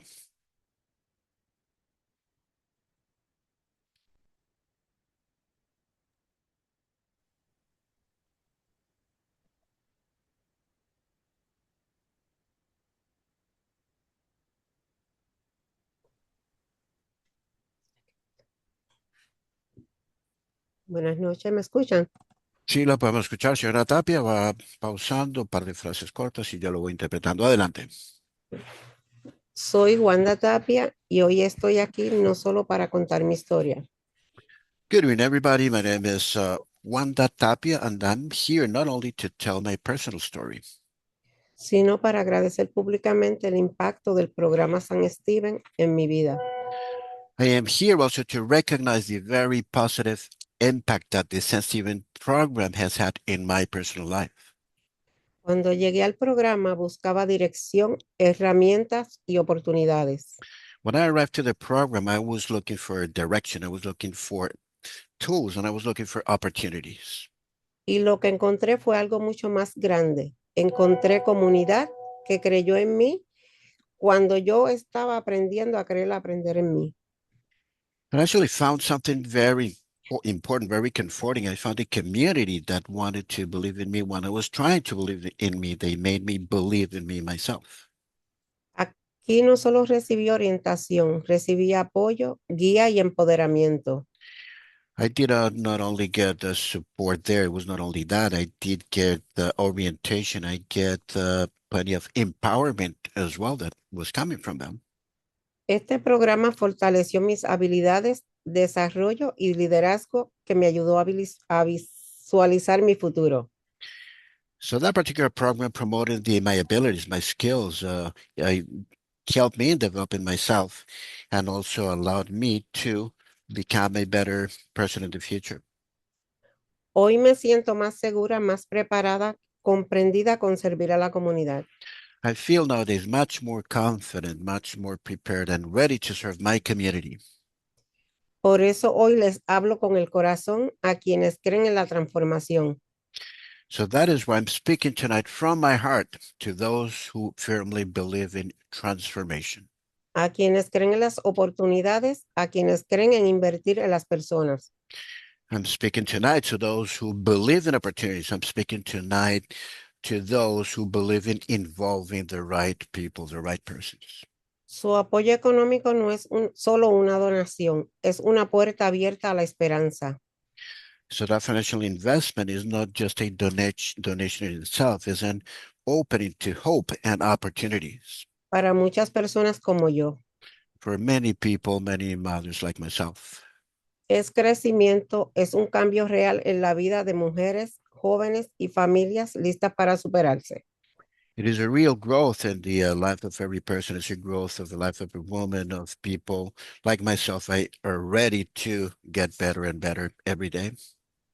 Les invito de corazón a convertirse en parte activa de esta misión. So I do invite you from my heart to become an active program of this very important mission. Su aportación, grande o pequeña, tiene el poder de continuar historias como la mía. So any support, big or little, regardless of the quantity of the support, have and will have the power to change lives like myself. Y de comenzar muchas más. And to be able to start new lives with new hopes for many more people like 30 myself. segundos. Gracias por creer, gracias por apoyar y gracias por hacer posible que el programa siga transformando vidas. Thank you for believing in us. Thank you, sir, for supporting us. And thank you for enabling this particular program and continuing transforming lives. Gracias y buenas noches. Thank you very much and good night, everybody. Muchas gracias. Our next speaker is Dora Sandoval.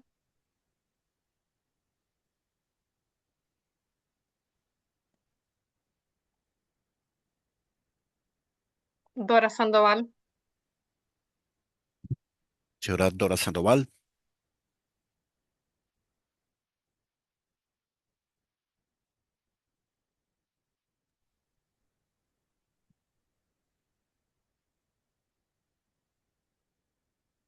Hello. Sí, señora, la podemos escuchar. Ya puede comenzar, va pausando para que se le pueda interpretar. Adelante, Dora. Good afternoon. My name is Dora Sandoval. I live in Roxbury. I am the mother for the third grade student in the Hurley School. I work with the coordinator for the Parents Mentor Program, where I support and work with 8 parents mentors who help teachers and students inside to the classroom every day. Soy bilingüe y también soy un ejemplo de que puede pasar cuando se le da la oportunidad a una madre para crecer. I'm a bilingual person, and I'm a very good example of what could happen when you give the opportunity of a mom to develop, to grow herself. El programa de Parents Mentor no solo apoya a los estudiantes, sino también transforma la vida de los padres. This program itself, the Parent Mentor Program, not only supports students, it transforms the lives of the parents as well. A través de este programa recibimos entrenamientos semanales, aprendemos cómo apoyar a los maestros y cómo ayudar mejor a los estudiantes dentro de los salones de clase. So we learn many different things, how to support students inside of the classroom, but we have trainings on a weekly basis, and we learn all of these things through the program. Pero además el programa nos da algo aún más importante, la oportunidad de crecer profesionalmente.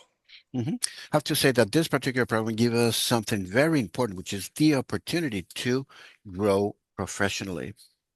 Gracias a este programa pude estudiar en Urban College, en el programa de Leader Teacher y también prepararme para tomar el examen de paraprofesional, el cual pasé el año pasado. I have to say that thanks to this program, I had the opportunity to go to Urban College, and I did have the opportunity to take the leadership or leader teacher program and the paraprofessional test, which I did pass last year. Antes participé en otros programas donde aprendí el inglés, pero ninguno me dio la oportunidad de desarrollarme profesionalmente como lo hizo este programa. Had the opportunity to participate in different programs before learning English, but none of the programs before gave me the opportunities that St. Stephen's program is giving me, the parent mentor program. Hoy estoy aquí para pedir algo muy sencillo. 30 segundos. So I'm here to ask for something very simple. Una oportunidad para trabajar en las escuelas públicas como para profesional bilingüe. So I'm only asking for something very simple, the opportunity to work as a paraprofessional, as a professional bilingual paraprofessional at the Boston Public Schools. That is my simple petition tonight. Muchas veces escuchamos que no hay suficiente personal bilingüe, pero estamos aquí. We do hear constantly that there's not sufficient bilingual stuff, but we are here to help. Somos padres, somos líderes y somos parte de esta comunidad. Y también queremos ser parte de la solución de una construcción para una mejor educación. We are parents, we are here, we are leaders, and we want to be part of the solution as well for better education. We are here, we are prepared. We went to help. Thank you for the opportunity and thank you for listening. Thank you very much. Muchas gracias, señora Sandoval. Our next speakers are Cassandra Cripps, Nicole Ferrara, Edith Bazil, Eliante Bichet, and David Jean-Baptiste. Cassandra Cripps.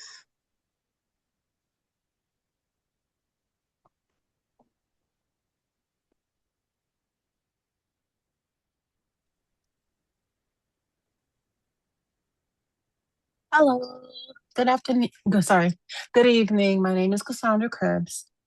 I was raised in Boston. I live in Dorchester, and I'm proud to serve as parent mentor with St. Stephen's at the Mattahunt School, working with the pre-K children who also speak Haitian Creole. St. Stephen's has helped me take the first step towards my goal of becoming a paraprofessional through their programs. I have grown not only as a mentor, but as a mother. I now have a deeper understanding of how our children solve problems and navigate their emotions and work through just their daily activities and, thoughts. But for our children to truly thrive, the support cannot stop at the classroom door. We need to bridge the gap for our families. This means addressing the lack of reliable transportation that keeps parents from participating in creating more dedicated programs and enrichments for our children, not just our children, but our boys as well. I am here to advocate for both this program and our school. I am asking for continued and increased funding because the Parent Mentor Program and the Mattahunt are two sides of the same coin. When we invest in both, we ensure that our schools, our parents, and most importantly, our children receive nothing less than the best of the best. Thank you so much for hearing. Thank you. You're very welcome. Our next speaker is Nicole Ferrara.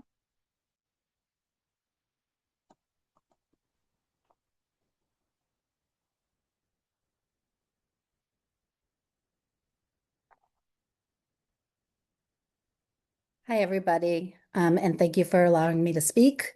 My name is Nikki Ferrara, and I'm a social worker for Boston Pre-K. I have worked for Boston Public Schools for 20 years as a social worker in many different capacities, and for the past several years, I've been a part of the behavioral health team of social workers and psychologists, providing students-facing supports to the children of the Boston Pre-K program within the community-based settings throughout the city.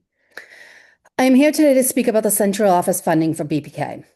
Of the 10 student-facing positions in BPK, including speech therapists, occupational therapists, psychologists, and social workers, the district has accessed 9 of those positions. While I believe all of these positions are essential, for the purpose of today and my 2-minute limit, I'm going to focus on the reduction of social work staff. There are currently 2 social workers servicing the nearly 1,400 students within BPK, which results in a ratio of 1 to 700. We have been able to provide supportive, collaborative, evidence-based interventions to children, despite that ratio, helping them to be successful in programs. I know that some of these kids we have worked with would have been suspended or expelled without the support of BPK Behavioral Health Team. By eliminating these positions, students will lose access to an equitable education, increasing children's risks of suspension and expulsion, which has significant long-term implications on students and families. In addition, these cuts will eliminate children and families' access to linguistically appropriate services by removing access to Cape 30 Verdean, seconds. Spanish, and Haitian Creole speaking behavioral health staff.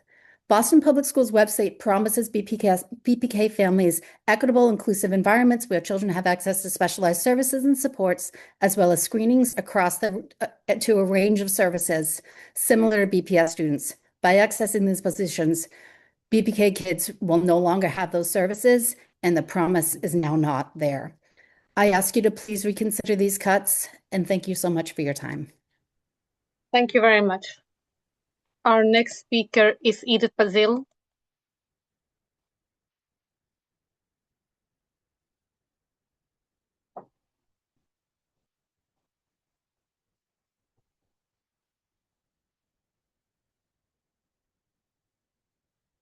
Edith Bazil.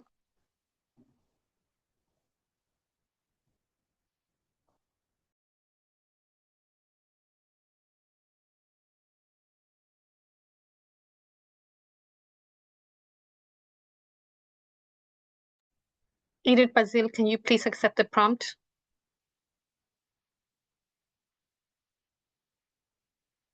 There seems to be a problem. So we will continue, come back. We will transition to our 2 last speakers who have who needs support with Haitian Creole, Eliante Abichet and David Jean-Baptiste.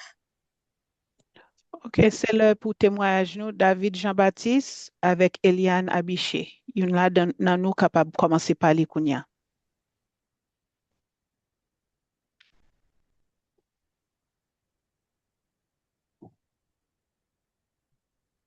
David Jean-Baptiste, retirez tête ou ouvrir caméra ou capable parler kounya pour bailler témoignage. Eliante Abichet. Oh, excusez-moi. Ah, Eliane Abiché en premier. Ou capable allumer caméra ou pour capable bailler témoignage kounya.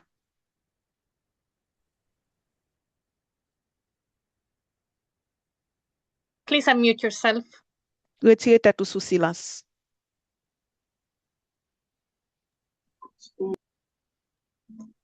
Thank you. You can start. On va commencer. Bonsoir, honorable comité. Good afternoon. Non, moi c'est Eliane Abichet, moi j'étais IPAC. Moi c'est maman, yon élève dans Matarant, et puis moi fière pour me servir comme parent mentor dans l'école là. Okay. Good afternoon, honorable committee. My name is Eliante Abichan. I live in Hyde Park, and I am a happy parent of a student, and I am proud to be part of the program. Moi vinn parler jodi a parce que moi inquiété en pile pour avenir ti moun nou yo. I'm here to speak because I am worried about the future of our kids. Couper budget dans l'école publique school, c'est pas solution. Cutting the budget of the Boston Public Schools is not the solution. L'école yo déjà a fait un pile actif moyen yo gagné, professeur yo a travaillé dit, parents yo a fait sacrifice. Et puis The schools is already doing a lot. The teachers are doing a whole lot, plus the parents are doing a lot of sacrifices. Et puis ti moun nou yo a essayer bay meilleur yo chaque jour nan yo j'ai besoin. And the kids are doing the best they could every day as we required. Mais yo besoin support nou tout. But they also need our support. Nan wol mwen, Comme parent mentor, In my role as a parent mentor, mwen wè ki jan program nan chanje la vi fami yo. I see how the program has changed the lives of the family. Mwen ede parent kompran sistem l'ekol la, I help parents understand the school system komunike avèk profese yo, and to epi communicate. What, pardon? partisipe nan edikasyon pitit yo. To how to communicate with the teachers and participate in their kids' education. Le parent yo implike, elev yo santi yo pi konform. When parents are implicated, then the kids feel more comfortable. E yo vini l'ekol pi pare. And they come to school more prepared. Epi yo gen plis chans pou yo reisi. And they have more chance of succeeding. 30 seconds. 30 seconds. Mwen mande nou tan pri, I'm asking, please, proteje bidje l'ekol yo, augmente finansman pou program ki implike paran yo, paske le nou sipote paran yo, nou bati yo fondasyon solide pou ti moun yo. I am asking to please protect the budget of the school, add more to it for programs that involve parents so that the parents can help the school to succeed. Paske ti moun yo se l'avni. Because the kids are the future. Merci paske nou tap tande avèk atensyon. Thank you for listening with attention to me. Thank you very much. Our next speaker is David Jean-Baptiste. Naptandi David Jean-Baptiste Kounia.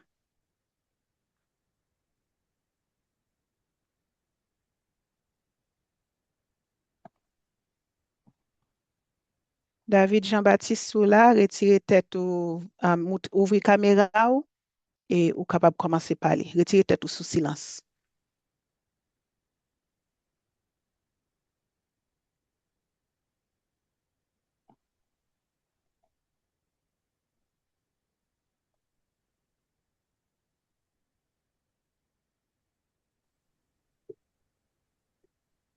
David Jean-Baptiste sous présent, retire tête ou sous silence, li met caméra ou capable commencer parler kounya. Oui, ok, c'est très bien. Okay. Retire tête moi sous silence. On a bien là, Yeah, can we hear? Yes. Yeah. Parler. Ndado. Yeah.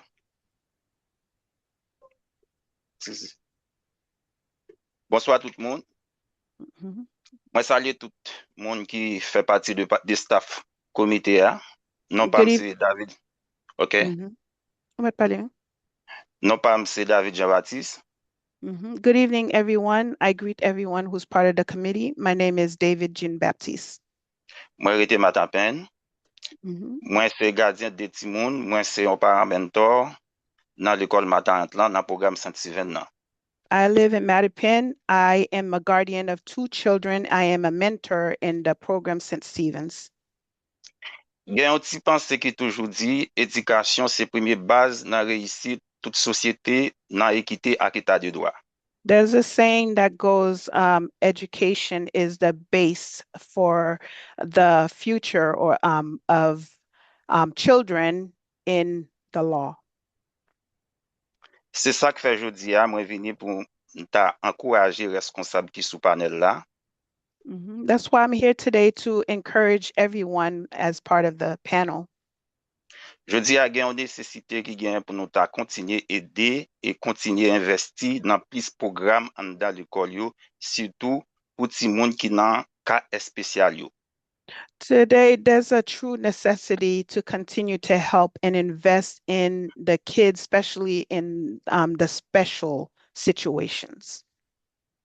Parce que dans le domaine d'éducation, because in education, développement physique, social et émotionnel, the development of physical, social, and emotional development, ti moun nou yo besoin plus programme de base sa yo. Our kids need more of these basic programs in the schools pour supporter yo. to support them. L'état pi bon, si nous t'ava augmenter plus enveloppe dans l'école yo, It'd be ça veut best. dire plus investissement, augmenter enveloppe dans programme yo. It would be best if we do more investments in the programs.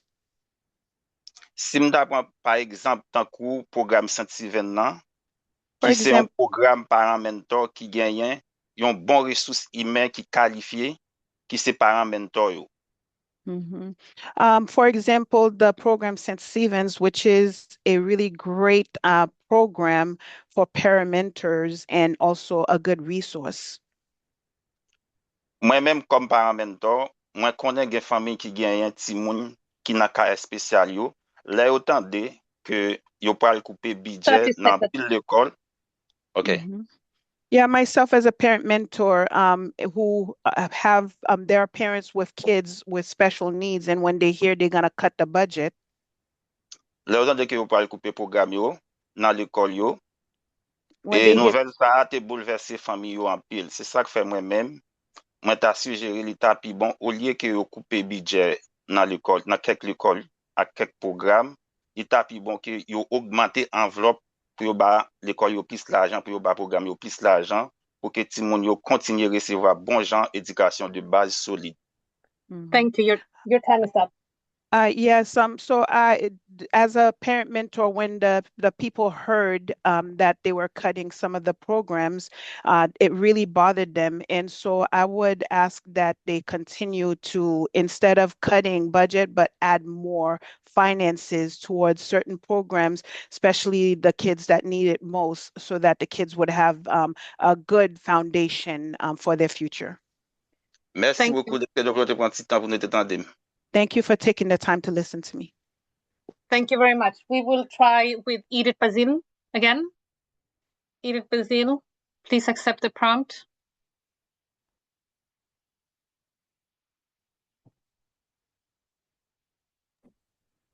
Oh, now it worked.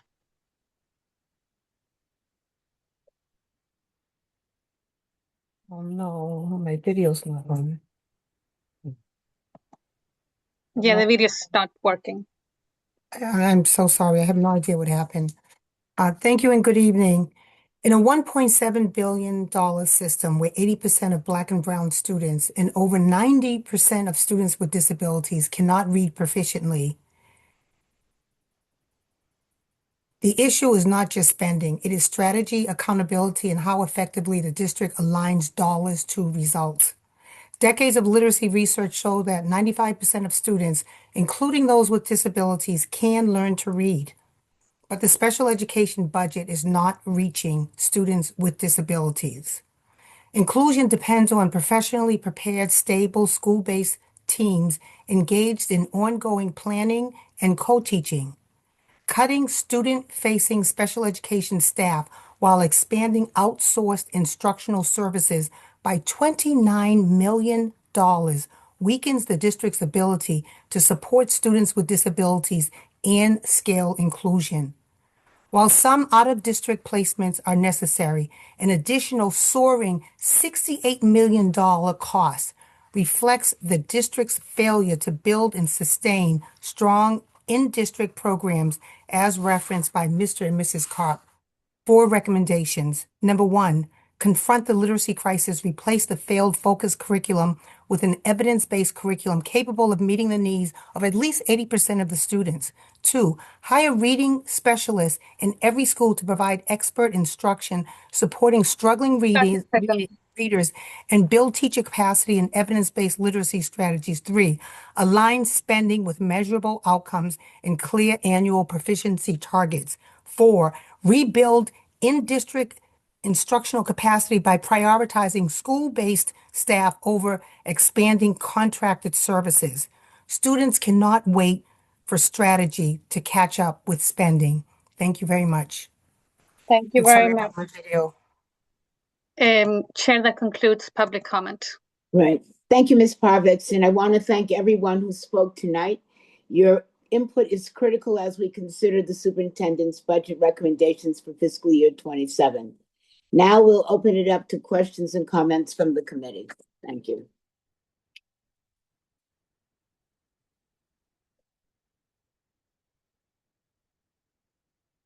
Dr. Alkins? Yes, thank you to uh, thank you for the presentation. Sorry. Um, and just hearing first just about how central office has attempted to restructure itself as to support and prioritize particularly student facing services.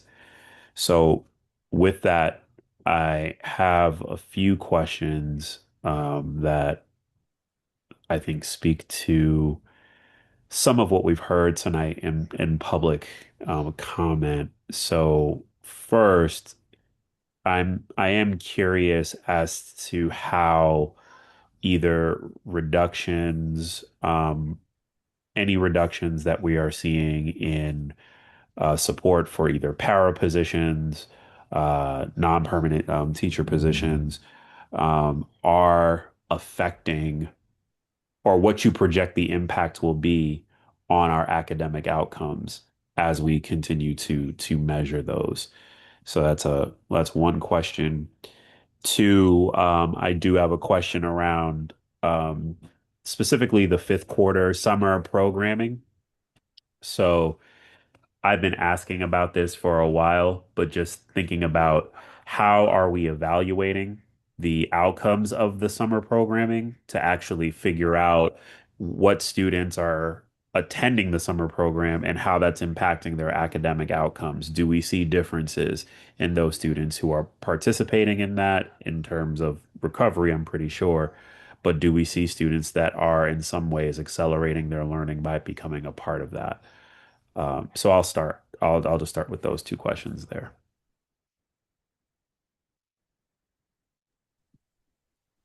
I'll pass it to David for the first question about the reductions to paras and teachers.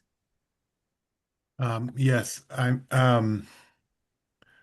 think in particular, there, without speaking to some individual examples that were referenced, I do think there's a combination of things going on in our schools.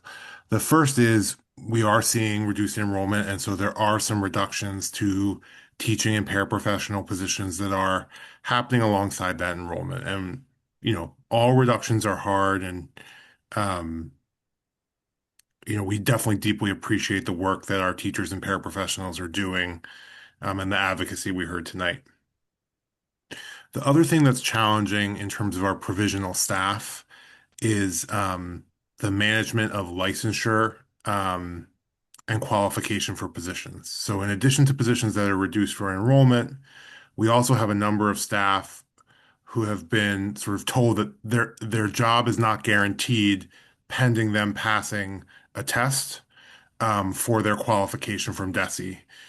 Per our state regulations, we have to notify all of those teachers every year if they haven't passed the test yet and gotten their full license, that they are required to do that. They can reapply for their position and then apply to DESE for a hardship waiver if there's a special circumstance, but that's actually not fully in our control. And so without going to any examples that were made specifically tonight, there's a few different situations going on. I think what we're really trying to do is ensure, though, that we're able to continue the services for the reduced number of students who are going to continue in the district, and really support, the adults going through the transition as much as possible to find positions, maybe in different schools, but still with the district as much as is possible. Yeah, I would just add to that I I think in the Paris situation case, this is attached to the number of closing schools, classrooms that we have very much. It's also, as you know, we've added para positions, right? Like we are adding for bilingual, we're adding those first and second grades. So there is kind of like the reduction and increasing and shifting of staff in the para role. So I think, but this is very much in alignment with when classes come offline, if they had a para attached, that para would, would then need to either get a different position within the school or within the district. And so we will continue to work hard with human capital to help paras understand and see where those vacancies are to be able to go into them. I think in terms of the fifth quarter question, this is one that we continue to use fifth quarter data to make decisions each year about a number of things. One is the partners that are performing the fifth quarter. So we're really looking at not just who fills the seats and strong attendance, but what the outcomes are for those students in the program with particular baselines. Some of those are academic baselines, some of those are self-identified in terms of social emotional benchmarks for the kids. And then on our SLAs, which are our learning academies, we're actually helping to map as the kids come back into schools what then happens in that first quarter in terms of looking at their first test administration with MAP. And what we see in general is a strength of correlation between students that participate in that summer programming on a consistent basis, meaning at least 3 to 4 times a week, and those that are returning, both in what the skills that they're learning from the program and the skills in general in math and English that they're taking back in, or in the case like multilingual learners, socialization and language acquisition. So we are tracking that, Dr. Alkins. It is part of the summer data set, and every year we keep refining the partner set for the ones that we know are getting the highest outcome and the highest ratings from the students and families. Thank you for that. And I guess also like there's a question that bubbles up for me around the and Chief Bloom, just based upon also like what I've heard, what are the types of conversations that you've from that central office has had with individual schools? And I'm thinking particularly about how they're using transitional funding to sort of offset some of the things that we're seeing here. Have you started to have those conversations yet?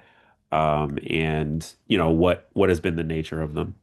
Yes, we actually, the superintendent and I, earlier this week, finished what I think will be the last round of reviews with a few other folks on the team um, of the last few conversations. And I'm not going to be specific about them because we actually haven't finished notifying the school communities yet of the last bits of transition funding. I think, we heard tonight from a representative of the Charlestown high school community, and um, I think there's nothing I have to specifically counter that testimony, right? It's such a hard thing that community is going through with such a significant enrollment decline. And so really the work there has been um, not using the transition funding to avoid the hard decisions, right? But really thinking about what are the most key things for the student experience to maintain.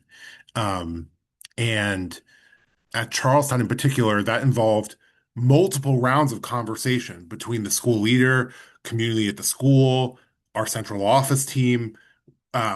We had an initial recommendation on transition funding levels. They came back with a counter proposal. We looked at some of the information about it and arrived at their final funding level. Like any compromise, I would say like no one's perfectly happy with the result. I think the community wishes they had gotten a little bit more. I am sort of a little bit uncomfortable with how much they got, but I actually think it reflects a good balance, right, of meeting the needs of the students, supporting the school through transition, and being responsible to the system we've set up for equitable funding across the district. That's just one example, but I think sort of as we move back and forth with the communities involved, we're really trying to ground it in student need. And one thing I very much appreciate about all of the school communities involved in these conversations is that's how they've approached their requests and conversation. Here's the specific thing that we think is impacted by the reduction, why we think it's potentially temporary and what might change for next year, right? Or here's why we maybe only need the transition support for 1 year because, something about our conditions will be different. And so that is really sort of where we've gone to with each community getting the transition funding. And when we send you materials next week, the final set of materials will have sort of the written explanation for each school, what their transition funding is for and the amounts. Right. Thank you. And I think and this can be also part of a conversation for another time, and just really to drive the point home. Um, what I am particularly concerned about is, of course, being able to, as we've said, being able to maintain the investments across priority areas, um, and also expressing the same concern around what we know are cuts. And the reality of it is that that can change our expected progress towards valuable academic outcome targets. And so I just think we also need to have an honest conversation about what progress actually means on an annual basis. And I'm I'd appreciate sort of just projections as to what we're thinking about across the district, because it does look like we are going to experience schools individually are going to experience, like, first, this period of weathering the storm. We have the best faculty and administrative staff, and we still know that this is going to be a challenge as we're trying to move forward with urgency, like, along this. So not a question, but just, I'd appreciate in conversation, like, just some projection of what we're thinking about with regard to academic outcomes.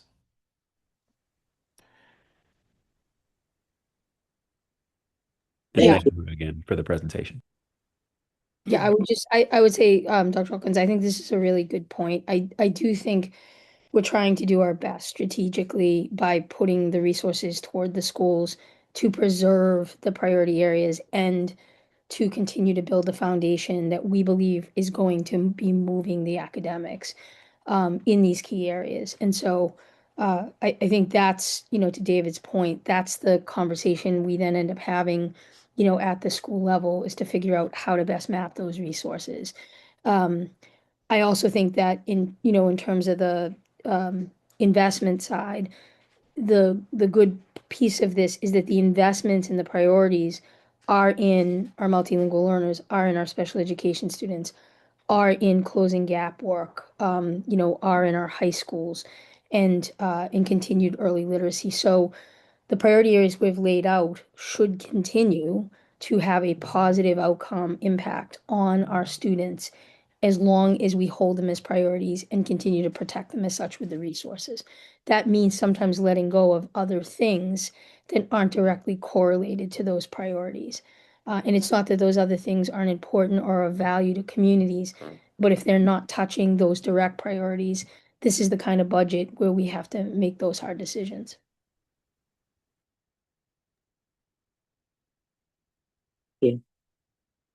Ms. Polanco Garcia. Thank you, Madam Chair. Y thank you for the presentation. Tomando en cuenta la última parte que estaban hablando, podríamos decir entonces que estamos asistiendo al sistema, el sistema al tamaño actual o reaccionando año por año. Sorry, I'm not hearing the translation. O sea, que quiero poder entender esta parte.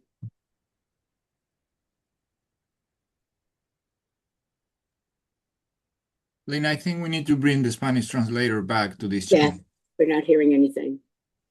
Excuse me. I'm hearing it in the English channel. Yeah, no, they should get out of their channel.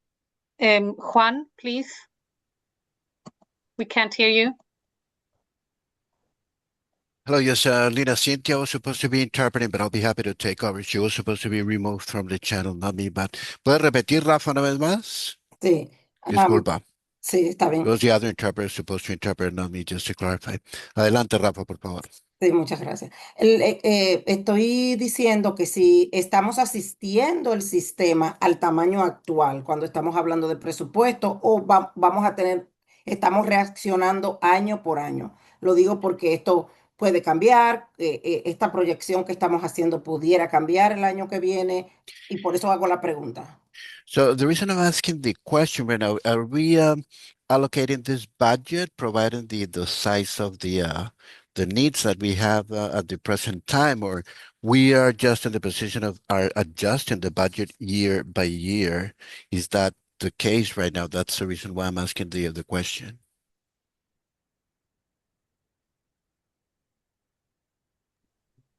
So I will take a shot at what I think the question is asking, Member Polanco Garcia. So we are allocating the budget that we have in that there is compliance that we have to ensure and make sure happens, which includes how we staff classrooms. And there are our priority areas that the rest of the money goes to ensure. There is overlap there. But that the guide for the budget is actually the priority areas. That's based on a budget that reflects the needs of 3,000 kids less in the system. And so, because there is in the budget the tension of things costing more, and we have 3,000 students less, we are in fact adjusting the budget to first meet the needs of the students that are in each of the schools, the number that we're projecting that we'll actually be serving.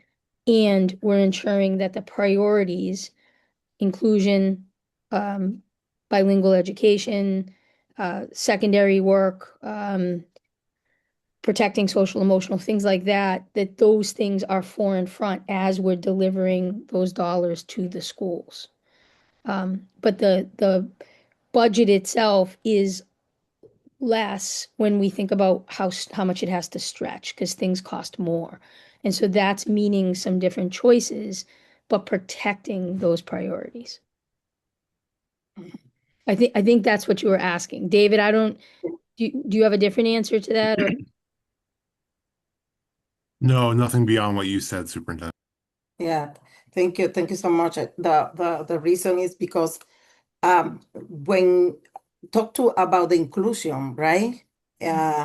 The classroom inclusion classroom need support. The student needed too many people provide support, and then maybe some school receive new person specialists, especialmente especialistas para que trabajen con los niños que están en salones inclusivos. Particularly especially for the purpose of working in the inclusive environments to be able to work with them, specialists I'm referring to.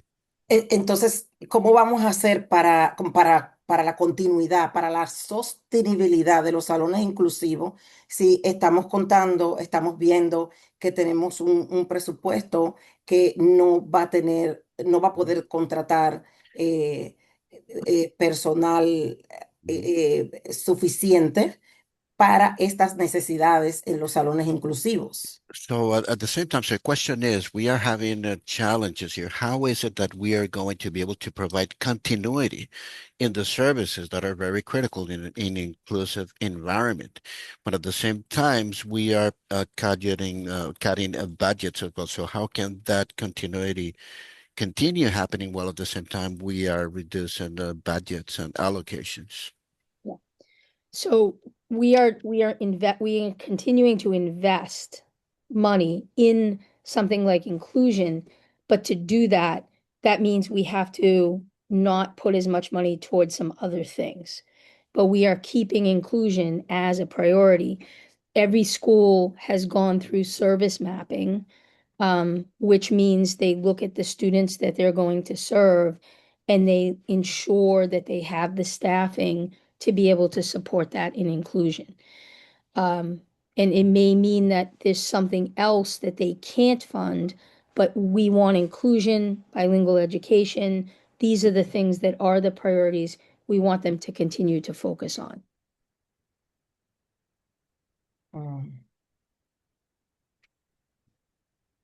Thank you. I have a question about my note is about tomando en cuenta, considerando la reducción en la oficina central y en el centro de llamadas. Talking about taking into account about the call centers Y en el centro de llamadas y en la oficina central, ¿verdad? and central office. Ya, ¿cómo vamos a garantizar que estos recortes administrativos no generen barreras adicionales So how can we guarantee that these administrative cuts don't generate para estas familias que no hablan inglés additional issues for these families that don't speak English y que enfrentan desigualdades y no pueden tener acceso a servicios esenciales? ¿Hay algún plan? and that face inequalities and that they face these inequalities? Is there in a plan to resolve that?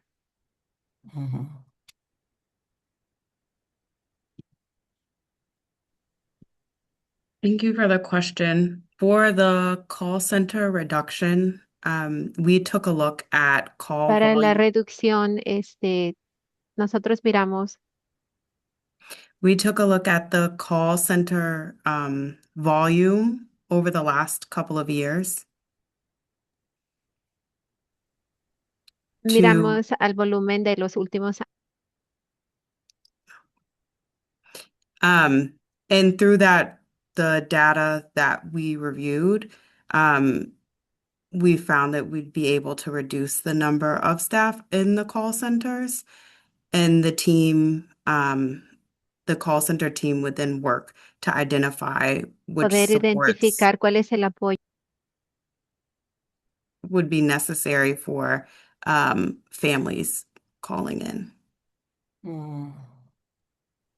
Right, so the data includes, Member Polanco Garcia, things like what language the call came in, what was needed in terms of interpretation. Also, when the calls come in, there's certain times that there's more than others, certain days of the week. We also have multiple helplines, and one of the things we're working to do is to be more efficient with all of that staff. But language is a key piece of what we have to preserve so that we are able to communicate with our families easily. So we can reassure you of that. Okay. Thank you. La última parte para mi pregunta es que yo veo tres áreas fundamentales que van a tener impacto, como la alimentación, el mantenimiento y la seguridad. And I know that there are three areas that are mainly going to be impacted. It is food, the facilities maintenance, and then also safety. Entonces, me imagino que hay unos indicadores concretos que ustedes han identificado que se usarán para asegurar la calidad del entorno escolar para que para que los estudiantes que reciben estos servicios no se impacten. And I am sure that there must be some concrete indicators to make sure that the quality of those settings, those students will not be impacted. Exacto. Entonces me gustaría escuchar un poquito de ustedes, cuáles son esos indicadores concretos que utilizarán, ya que va a haber cambios en quién va a ser los alimentos, la comida de los niños, ¿verdad? Va a impactar también lo que tiene que ver con el mantenimiento y la seguridad. ¿Qué indicadores ustedes han pensado? Yes, because I would like to hear a bit more about what are those concrete indicators that will be used. For instance, it's going to be impacted, like who will be making the food. This is going to directly impact the maintenance and also the safety. I would like to hear more from that. So I can jump in, Superintendent, and David and Blair. So with regard to safety services, what we find every year is that we do maintain a level of vacancy throughout the year for various reasons. Some people move on to work at Boston Police or any other law enforcement, and they usually use our safety services department as like a stepping stone for those type of careers. So it's just natural transition that we have. So what we're finding with safety services, we always have a level of vacancies that just occur naturally, and we think that if we can just stabilize the staffing levels with what we have, we can maintain a more uh, service level of continuity with what we have instead of relying on the vacancies and have a lot of people come in and out and repeating the training. With regard to our food services department, central kitchen, we're just very excited to finally, after some of us have been working on this for 20 years or more, reestablishing our central kitchen. So, with bringing back our central kitchen online, that gives us an opportunity to continue to provide and make fresh meals for our schools that don't have the ability to have their own kitchen in their schools to prepare and heat the food. So we're able to bring that food to those schools and not rely so much on our vendor and vended meals to do that. So we brought that in-house. And in addition to doing that, we can create those meals at a lot cheaper rate than what we purchased them for. So it allows us the opportunity to save money. It doesn't impact the service to the students because we're going to continue to make sure they get the meals from the central kitchen. And then with the building and facilities, we always prioritize health and safety investments in our buildings, and we respond to those emergencies as they arise. And we also have a level of future planning that we do with our facilities department through our operating dollars as well as our capital dollars. And we're really mindful of the decisions we make around those investments so that we can spread those dollars out throughout the year.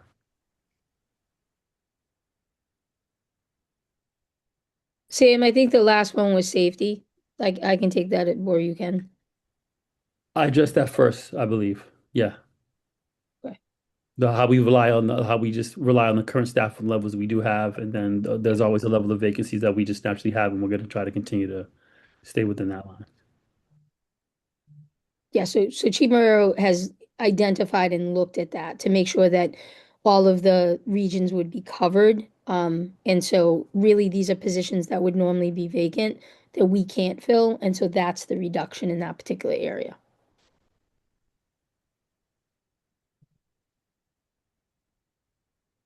Thank you. Thank you. Ms. Noor? Hi, Superintendent. Thank you so much for your presentation. I have some questions regarding the central office cuts. So basically, I saw that there was a $32 million reduction to central office budgets. So, which specific departments or initiatives were reduced, and how will the district measure whether these cuts affect school support?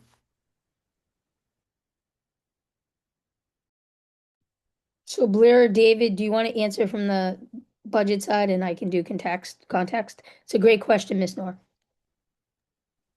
Yes, thank you. So on the central side, reductions were made. That was the efficiencies section in the presentation. And so we made reductions to our operations departments, transportation, facilities, food and nutrition services, as well as safety services. There were also reductions made across the call centers in central office. Those are housed in transportation as well as the Office of Family and Community Advancement. We also made an across-the-board cut across central office for stipends and contract positions. These are contractors that use BPS resources. And then there were a series of other smaller reductions made across many central offices.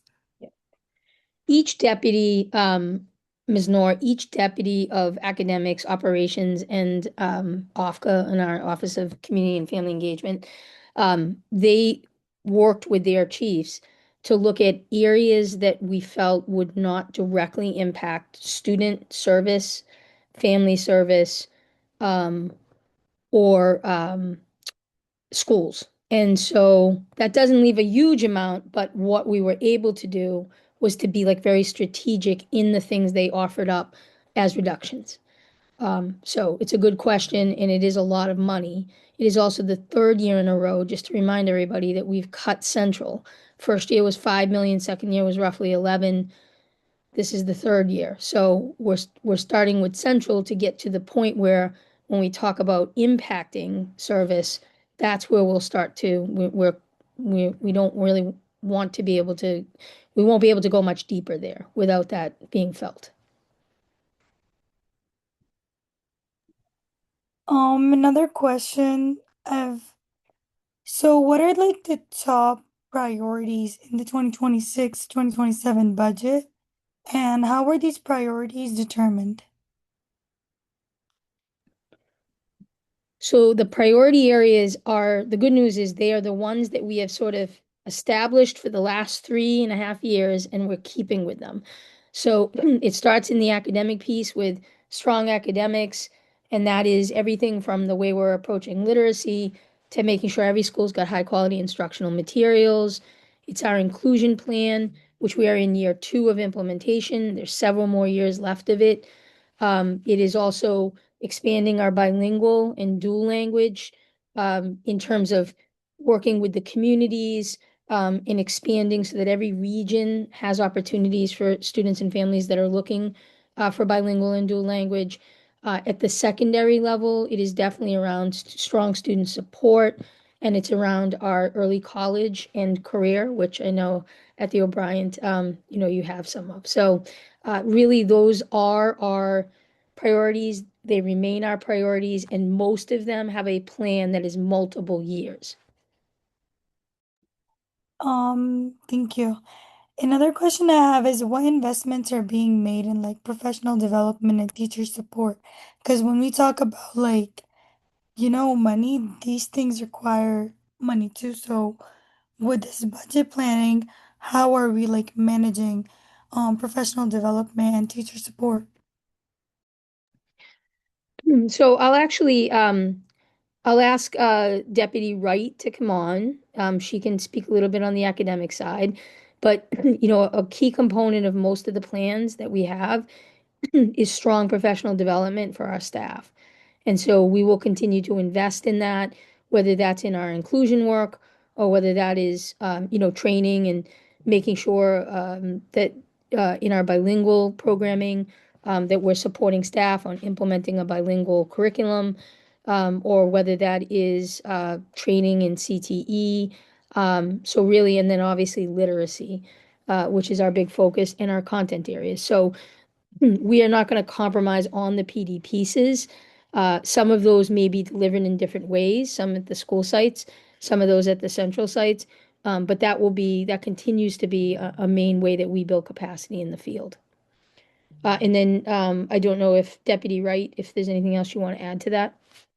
Um, Thank you, Superintendent. I'm not sure that I would add much more. I think one thing I do want to acknowledge is the 12 hours of professional learning the central teams have been working to implement with the launch of the inclusion plan, and just acknowledging that we'll continue to revise what that looks like to tighten our support, to strengthen our implementation of inclusion and the utilization of HQIM. Thank you, Superintendent. Thank you, Simone. Lastly, how will the budget support after school activities, athletics, and arts education? Great. So these are all, we see these as core. Before and after school, many of the schools have programming already that they fund through different mechanisms. We are working with our hub schools. This is a big initiative of the city as well. And so we're working with our hub schools first, so that we have more universal before and after school programming in the hub schools in the 20 hub centers. So that's reflected in the hub model. And that is something we're working across sector, including philanthropic on. In terms of arts, we have built our art through Edvestors. We've built up a lot of our art capacity. within music, visual arts, physical art. We will continue that.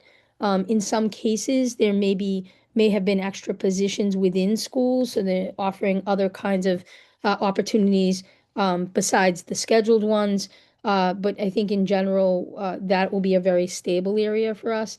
And in terms of the athletics, I know that Chief McCarthy's been doing some creative work, particularly at the middle grades, to do some reconfiguration so that more middle school students would be able to participate beyond intramural in other kinds of athletic opportunities. So these are all areas that we want to continue to maintain and support and invest where we're able to. Thank you so much, Superintendent. You're welcome. It's always nice to see you, Miss Nora. Thank you. Ms. Torres.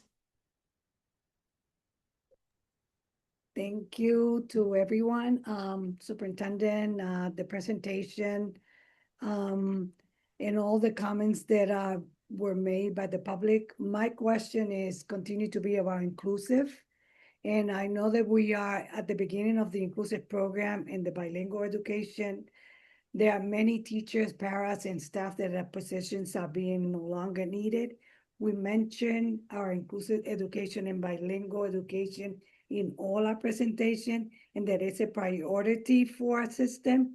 My question is, what is the process for collecting data to know that we are in compliance of our special ed students and to know what is working and how the district is making sure we are meeting the needs of the program and the allocation of money needed from central office and school? Thank you for that, Member Torres. I'll jump in to start with the compliance side. I might then defer to Dr. Wright on some of the academic outcomes. But on the compliance side, we have a pretty robust and multi-layered process for ensuring students are getting their required services. So for both special education and OMME, that process starts with the service map, as the superintendent had mentioned, looking at the needs of the expected students and making a plan for which teachers will provide which types of support that students need.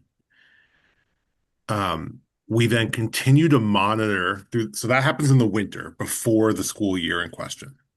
Then through the spring, we're monitoring student assignment to see if anything is changing that might require different staffing. So that happens sort of during the spring and summer, and we're actively making adjustments to school staffing if something has changed unexpectedly.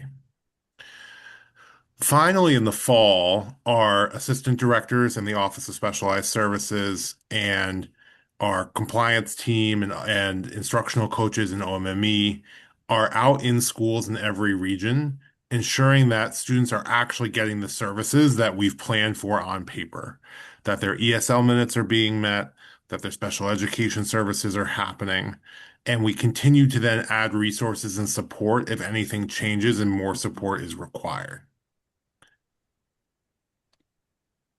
So, and to continue with the same line of question, how can we ensure that we will have the budget to continue to provide all these services that we think is what our system need? Yeah, I mean, I think, as a district, we have this interesting trade-off where in Boston, we don't raise our own tax revenue, which some districts across the country do. Instead, we work in collaboration with the city of Boston. And I think we have the tremendous privilege of being in a city that values public education. And those services, the support for English learners, multilingual learners, and students with disabilities are our core priorities whenever we go to the table. That's what we start with first. And we are amazingly privileged to work with a mayor and that doesn't need to be convinced that should be the priority. And so really what we spend our time doing is we say, okay, first we need to make sure we're investing in that. That happens first. Then we sort of are looking at everything else to say, okay, given how much health insurance costs and this costs and that costs, what else can we afford to do around the outside, knowing that supports for multilingual learners and students with disabilities is our core work. I just have one more question. It is around on page 22 on our presentation to materials for the public. I just wanted to know, how can we make sure that this document are explaining ways that it's transparent to the public?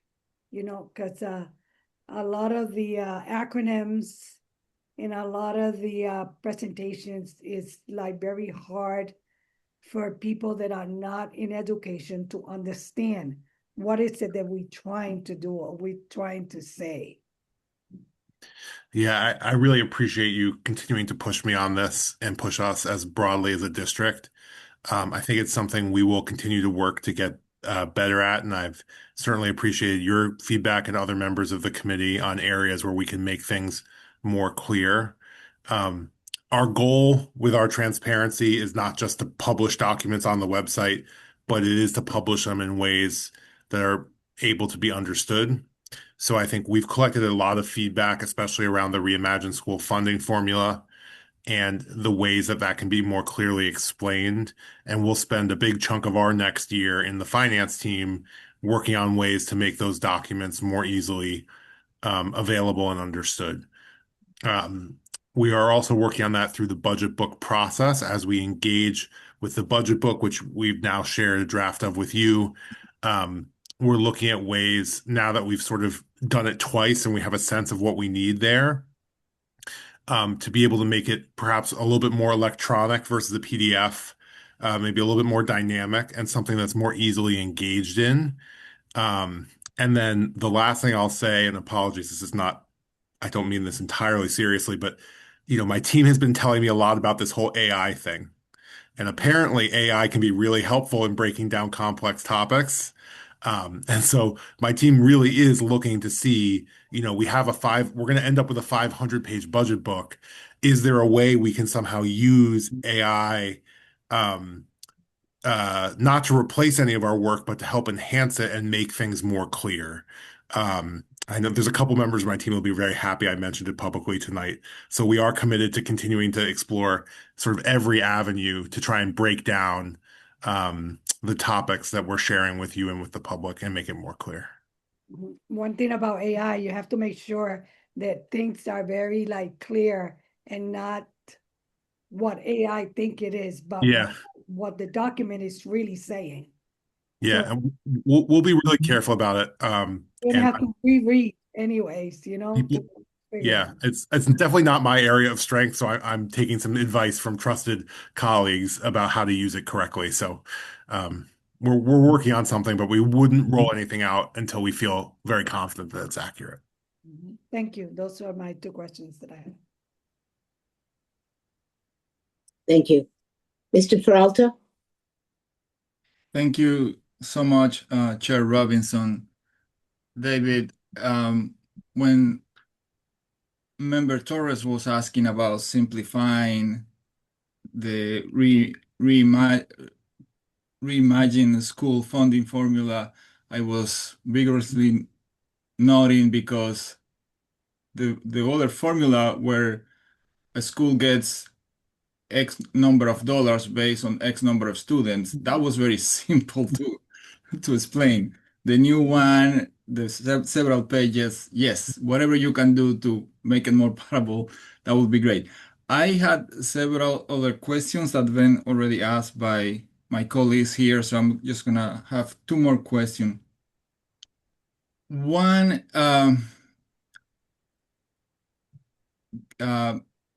attributed to the magic of finances or the course of finances, whatever you want to take it, there are two realities that contradict each other and can be true at the same time, as you explained many times, which is we are reducing the budget and we are increasing the budget. The two things are we are increasing the budget by 4.5%, which is a lot of $1 million.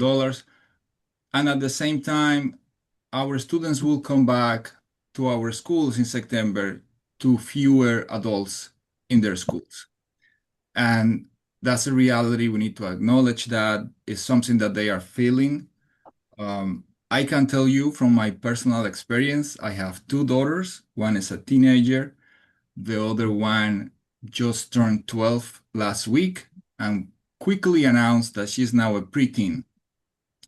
So those comments that we heard early from our students asking us to keep the trusted adults in their life, in their schools, that has a lot of weight with me. Like I'm telling you, it's normally leave me alone type of thing. And we have students here saying these people are important in my life as a student, as a person.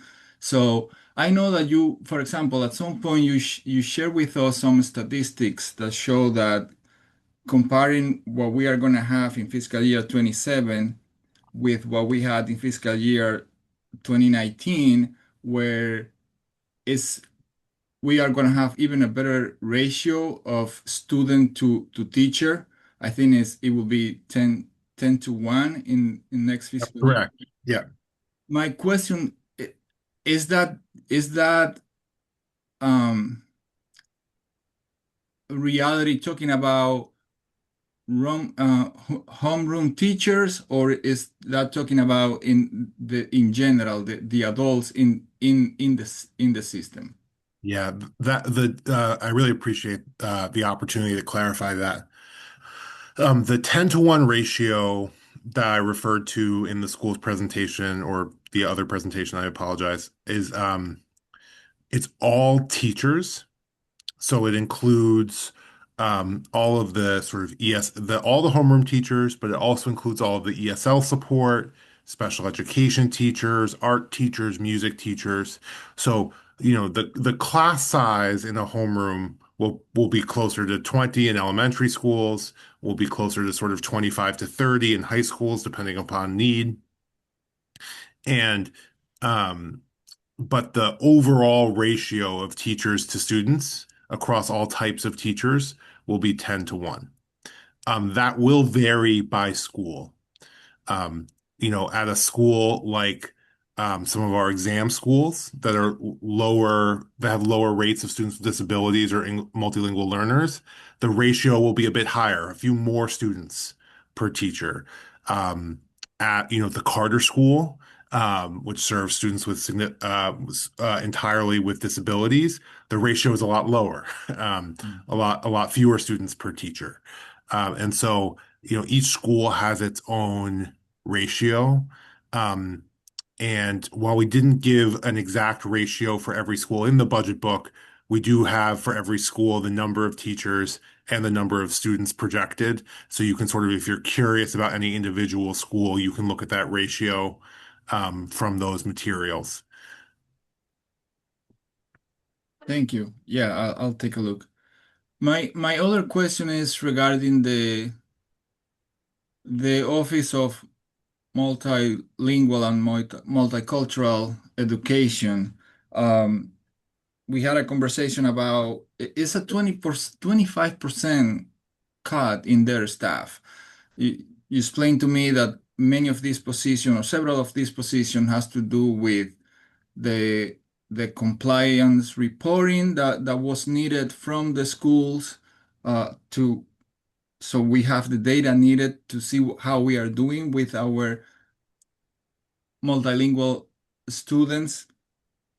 Um, I my concern is that we are trying to catch 22 here in the sense of, oh, we have a problem, we invest in the solution, we improve the situation, then we remove what helped to improve the situation and we go back and we have this circle. And by the way, in the comments today, something that I wasn't aware about the attendance supervisors, I think, saying that we are exceeding our own goals about that's great. And it sounds like it's the same situation of, okay, we are investing in a issues that we have identified, and now how do we maintain the gains that we made there if we are gonna reduce the people that help us to reach those goals?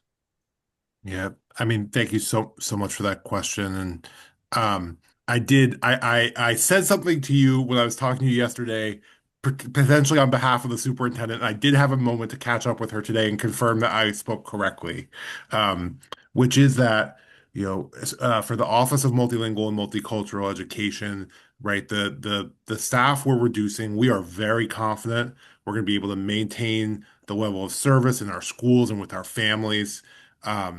With the staff we have and we're projecting to continue at the lower level. And we are committed that if we see any indication um, of backsliding or losing any of the gains we've made, the superintendent is very committed to continue like restaffing more staff towards that work. Um, I think our team is very confident under Chief Kamir's leadership that we're going to be able to maintain the academic goals um, and work that we're doing and stay in compliance with minutes with the staff we have. The team has done a really excellent job setting up systems and structures to make sure that this support will continue. Um, Great. I'll set up a reminder for November to check how we're doing. Um, I'll yield back my 17 seconds that I have left. Thank you. Mhm. Mr. Tron, do you have any questions before we move forward? Actually, I don't have any specific questions because most of the questions have already been that I thought of had already been asked. But I just want to make a comment to the finance team. You guys did a heck of a job, and while I do appreciate the new implementation of a budget formula as compared to the previous formula, I'm gonna be remaining pretty guarded in hoping for the result. I do know that you have put a lot of work in it, given the constraint of all these cost increases, but you try very hard to maintain the type of services, the type of accommodation, the type of assistance to multilingual learner and students with disability. I do appreciate that. But I will hope, I will hope that this new formula will somehow increase student achievement.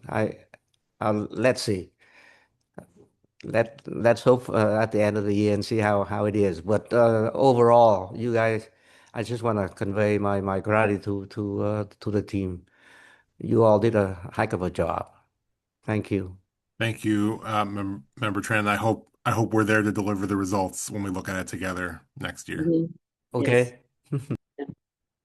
Vice Chair Scarrett. Thank you, Chair. Thank you, Chief Bloom and Deputy Chief Dawkins, for the presentation. And thank you to all of the individuals who shared a public comment.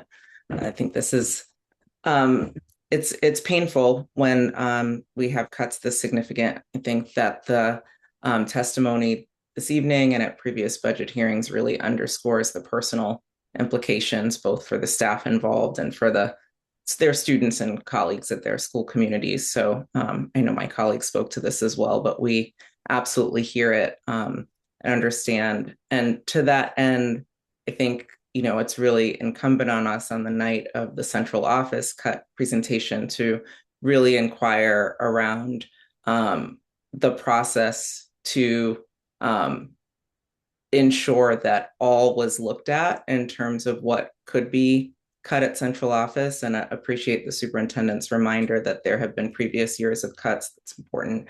But my question is, who was engaged around whether the individual reductions by central office departments served the larger goals of gaining efficiency while protecting our priorities? As a specific example was data obtained from school leaders regarding their thoughts on the most essential central office services, or was it just the decision of the department chairs to make the cuts where they felt was best? Yeah, yeah. Timer, need all that time. Thanks. Thank you so much. So I think school leader feedback has definitely been a key part of our central review process. Um, both collected from survey data that we get. And I can promise you as a department head that the superintendent looks at and I get feedback about. And then also um, anecdotally, qualitatively through school superintendents. Um, and I think, you know, one of the things that we listened to from our school teams were um, what were the places where they were saying, we see these people every day in our schools, they're in our classrooms, they're helping our instruction. Please, like, keep this service, right? It's a key part of what we're doing in our region. And other places where they might say, it's not that we don't value the work, right? And we understand why it needs to happen, but we think maybe we could share a service between two regions or do some like collaboration there when we were looking at central office.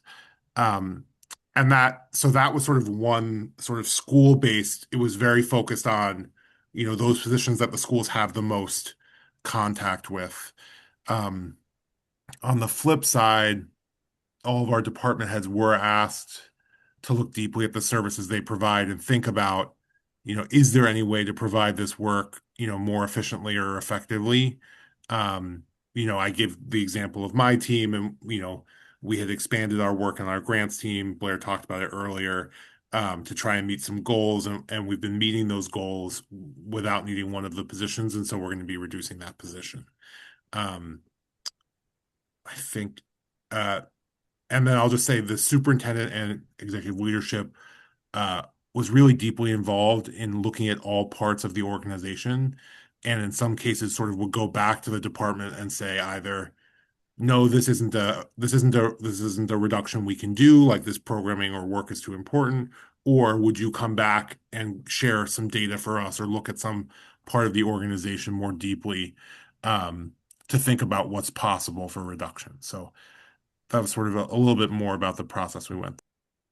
Yeah, it was really a zero-sum budget build-back, and that's actually like the healthiest way to do it. So everybody's looking at every single initiative and program that's sort of happening, and then data was a key driver in making the decisions, as was different than in the past, about whether something continued or didn't. Because we're often very good at adding things, but not very good at stopping doing things that aren't getting the outcome we need. So it was a lot of interrogation of thinking as we went through that process with Central. Thank you. As we talk about investing in key priorities, we're also using the word maintaining a lot this year. And just wondering if you can really speak on the distinction between the two in terms of investing to mean expand or increase versus, maintain existing services and make sure that those priority areas aren't harmed. Yeah. I mean, I think this is a key difference than in the past where when there was a cut needed, cuts would be sort of blanket across the system or across schools. And so things that were actually working, making a difference, those would be cut and swept up in the cuts. I think this was much more intentional and deliberate, that there were things that we would like to be able to invest more in and actually grow. But in a budget like this, we had to keep the priority areas as those for investment. But that means that there's still an intentionality of directing resources to maintain and to not lose ground. And so where you hear us talk about maintaining, it's really about making sure that there's enough resource to continue the work that's in there. And that means something else doesn't get funded down the road. And David, I don't, from a budget perspective, how you would describe that. That's what I would add, right? It's yeah, thinking about what are those important trade-offs. Yeah. I think it's also extremely challenging because, we're looking at, direct services to schools like a call center and thinking about, these reductions that are really a drop in the hat of $1 billion budget, when you have this massive transportation budget that just keeps growing. For perspective, the central office departments cut $11 million, which is not insignificant at all. And the increase in transportation is 11.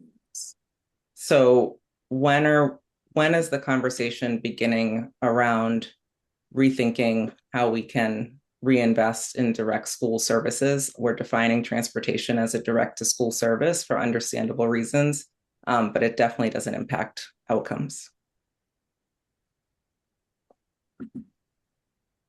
Yeah, it's such a important question, and I think, I guess the place I mostly go with it is there are two ways we can be more effective and efficient with our transportation. Um, there's sort of the around the edges of the system ways, and we're working really deeply and as fast as we can on those, right? Um, things like, doing some alignments of school bell times and sites so that, one bus can take kids to the Roosevelt Lower and the Roosevelt Upper instead of needing two buses for the same family to do that. These are small changes, but important, make our budget more efficient. At its core, though, the transportation budget is about two things: school choice and required door-to-door services for kids on their IEPs, right? And those two plus our required services for private and parochial schools sort of make up the significant part of our budget. And without deeply Well, I could just say I really am asking, is the conversation about school choice going to begin? So that was okay. really I'll stop. Sorry. No, I understand, but there are so many things that you all are working on for efficiencies, but there are some majorly large areas that would have the most implication. And so was wondering what the timeline or what the thinking is long term. I know that doesn't impact this year's budget, but just looking ahead and wondering what our thinking is around that.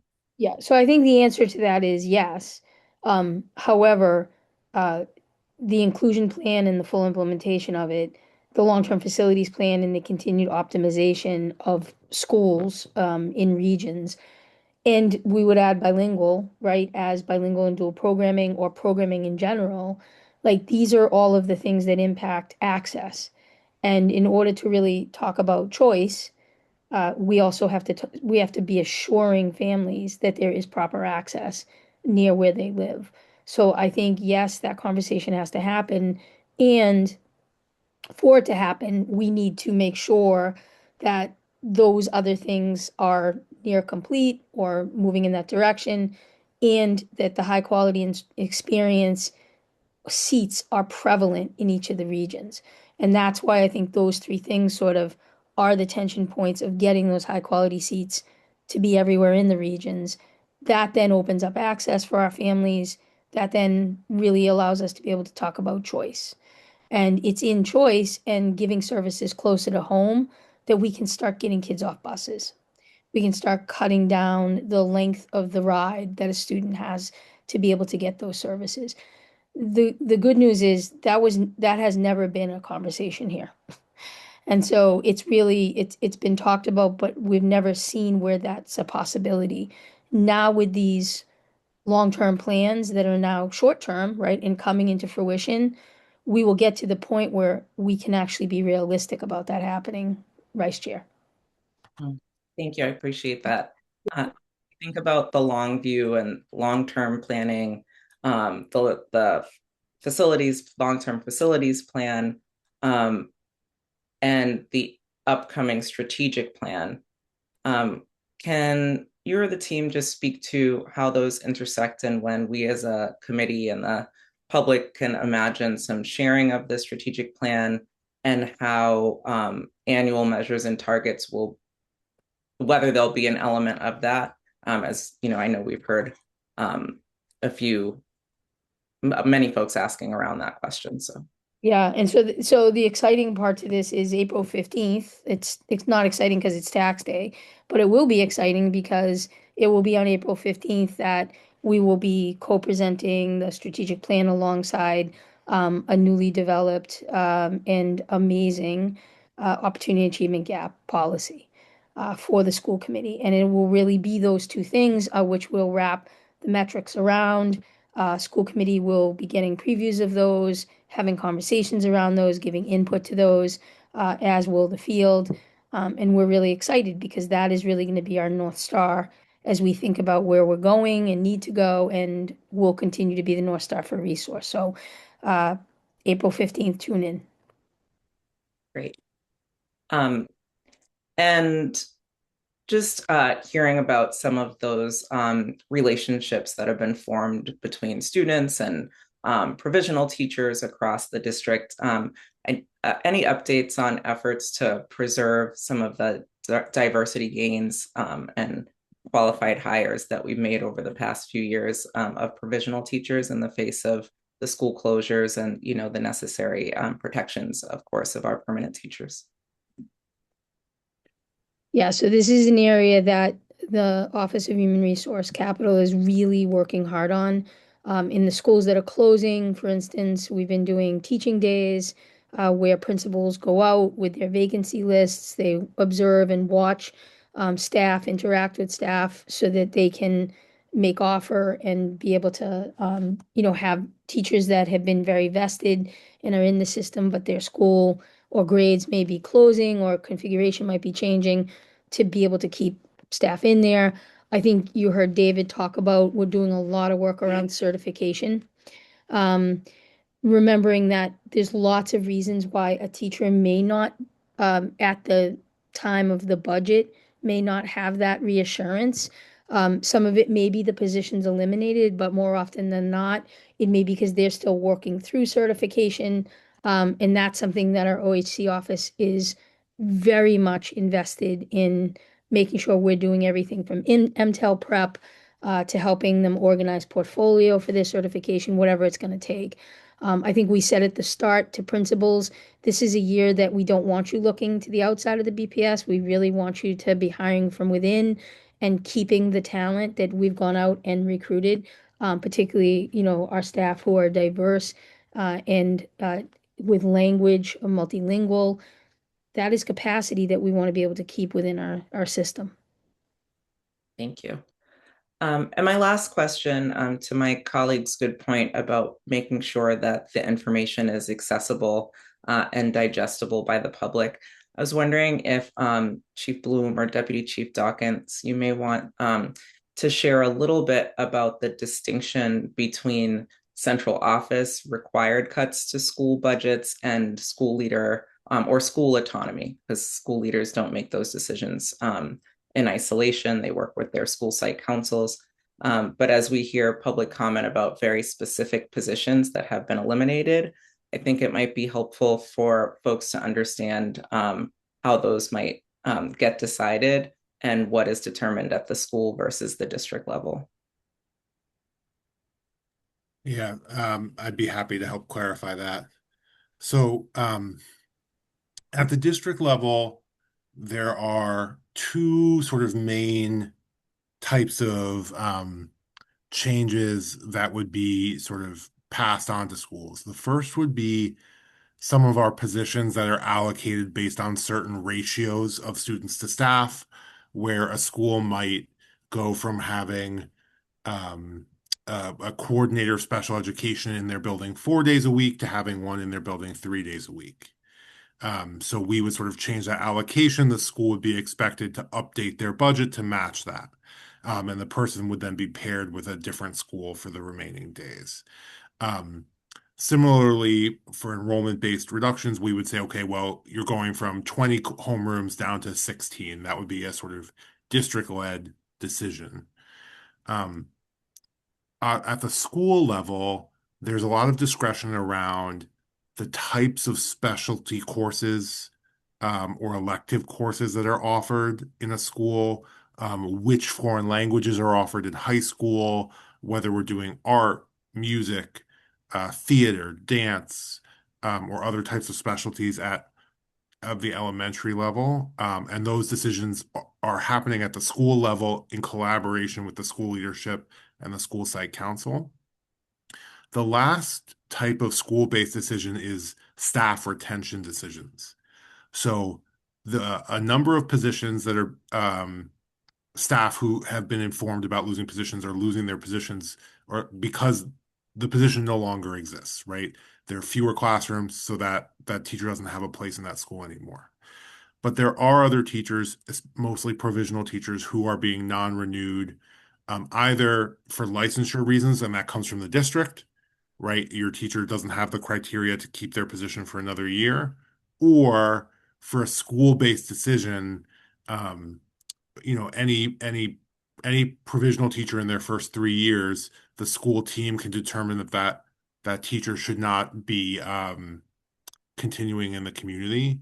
And one of the challenging things in terms of communication is this last group of decisions is very hard to make fully transparent. You don't really want to be um, telling an individual's sort of personal employment decision in your broader school community.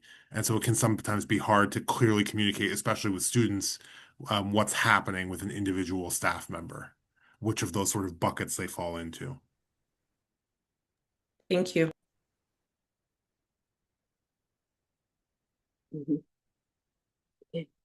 Thank you so much for the presentation, and I want to thank my colleagues for all of their questions. You've asked many of the ones that I wanted to ask as well, but a couple of things I wanted to go back to get a little bit more understanding.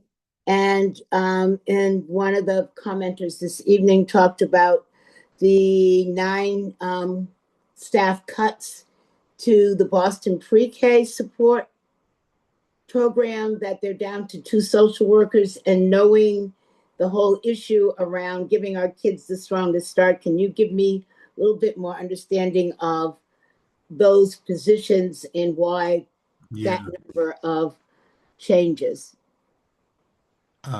Superintendent, I'm not sure. Do you want me to take a shot at this first or? Sure, you can start and then you know me, I'll chime in. Yeah. Okay.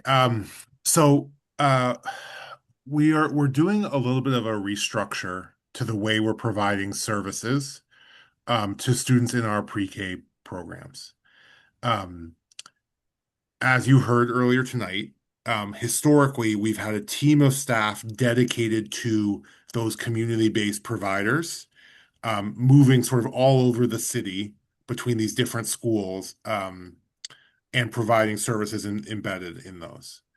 Um, After some review and conversation and thoughtful sort of discussion about how we're managing this, we've decided to sort of change our base model to be a more community-based model. So um, instead, our sort of Boston Pre-K external providers not be will be paired with their local BPS school, and the related service providers who are working in that school will have some additional time built into their schedules to provide the services needed um, for those students.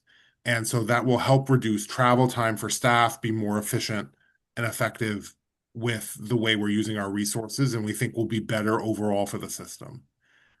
Saying that, it is definitely disruptive for the team of people who have been tremendously dedicated to doing this work with a focus on the Boston pre-K system. And so I do want to just honor and respect that and the testimony that came earlier tonight of this is a real change for those staff who had been working in the old model previously. But we do think this will deliver a higher quality experience overall. Yeah, this has been in direct consultation with the team, but I also think it's that we are taking more of the UPK classes internal to the BPS. So we took an additional 10 classes in. So this is just it's cutting down on travel time. And it's also more likely that students may go to the elementaries where they're in that area. And so therefore they'll also get to know the staff, or the families will get to know the staff. So that's always been the goal of UPK, is to create direct feeder into the BPS and strengthen those programs. So it's not taking resource away, it's just really redistributing the resource in a different way. But as David said, it is a different way of doing it. And so therefore we're definitely acknowledging that for those that were on the team, they were used to doing it that way. This will be done differently. So a number of the people that have currently been doing this are the ones that their positions will be completely eliminated. Are these BPS staff members that will find, or potentially will find, additional, other positions within BPS, or are these people who will not be retained in any way? Yeah, I think it's a combination. It's a combination. There are some that were actually centrally assigned, and they're just not going to be on that team. They're going to be doing other responsibilities. Early childhood is not an area that we thought we would have any issue with vacancy. We feel like there'll be vacancies there for them. David, I don't know if there's anything else you want to add on it. Yeah, I can't comment confidently about every individual position, but I will say overall, I think we feel pretty confident that we're going to have a role available for any staff member who wants to return. Yeah. Similarly, we heard from the Blackstone, which I think is one of the few schools that's having a full strand cut from its enrollment. And the question was, prior to this, were the classrooms across the grades full? Are the classrooms going to become fuller as a result of cutting the strand? And will we still have the right ratios, class sizes, or will they be much larger now than still within the right limits, but are they going to be larger because of the cutting of the strand? Yes, in general, the schools in this circumstance, if you were to walk through their classrooms right now, the reason they're proposed to reduce a strand for next year is there are so few kids in those classes this year, that their class sizes are significantly lower than the district average, and so I would expect class sizes to increase. I don't think we did not reduce a strand in any place where we thought that there was any significant risk of a class size overage. But I just think so overall we're class sizes will be larger in the Blackstone in general. Yeah, in cases where we've done that, will we take a close look at the current outcomes in those classrooms who may be smaller? And whether, where are our concerns about student outcomes in those classrooms? I'm worried about the decrease in some places of paras, growing class sizes, and wondering about outcomes. If they're already having difficulty with student outcomes, how will we see this improving? Versus are we more concerned that more kids, fewer educators, greater issues? Yeah, I think overall, often what we're seeing in a case of a school like the Blackstone is the reduction in class size has been a very temporary measure. You actually heard from one of the members of the community this evening. There was a time a few years ago where the Blackstone was very full, right? And classes were full, and we are hopeful that the new dual language program we're building there will get us back over time as that dual language program rolls out to a very fully subscribed school. So I think the lower class sizes have probably been a short enough term experience. I wouldn't expect a significant impact on achievement, but Superintendent, I'm not sure if there's anything you'd add to that. No, I would just say I think the Blackstone is working really hard as a team and a staff, to bring up some of the academic achievement. And we'll continue to support in all those ways. I don't think, based on, as you can imagine, with our multilingual learner numbers and enrollment, that has been one of the major things for the Blackstone enrollment. So when we look at it, I don't think that as hard as that is, because it is a number of classrooms, as you heard, it's part of the community coming out, and that's what you're hearing. But in terms of the students and the class sizes, they're not going to be disrupted to the point where they would not allow them to continue the positive work that they're committed to. Okay. Last two questions. Wanting to follow up about school choices, and I continuously have the question, are we offering more choice than we can support? We always want to talk about giving parents choices, but my question is, are we giving them choices that we can fully support in terms of with inclusion, etc.? We've not done enough evaluation yet to understand how we are funding and supporting classrooms, if the reimagined funding formula is really funding the supports we completely need. Even though I know we have a rubric that helps us to understand, how we want to fund a particular classroom or students need. But how will we evaluate that what we've been doing to date is really been enough before we continue to both grow the program but change how we've been staffing classrooms?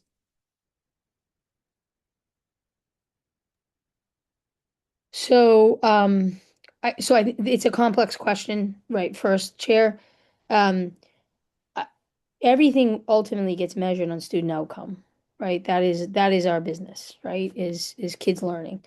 And so whether it's inclusion or long-term facilities or bilingual education, whatever it is, it's about our kids gaining and kids learning. We are in the second year of implementation of the inclusion plan. It may feel like it's been forever, but it's really the second year of implementation. It's really the fourth year because two of them were deep planning. So it won't be until we complete that we'll start to be able to tell you exactly those impacts as we do the study. What we do see is that we see in multiple grades more parents and families electing inclusion. And so we're starting to see that evolve in the data. And so as we get more and more students in inclusive classes, that's where we're going to be able to do the deeper measurement on it.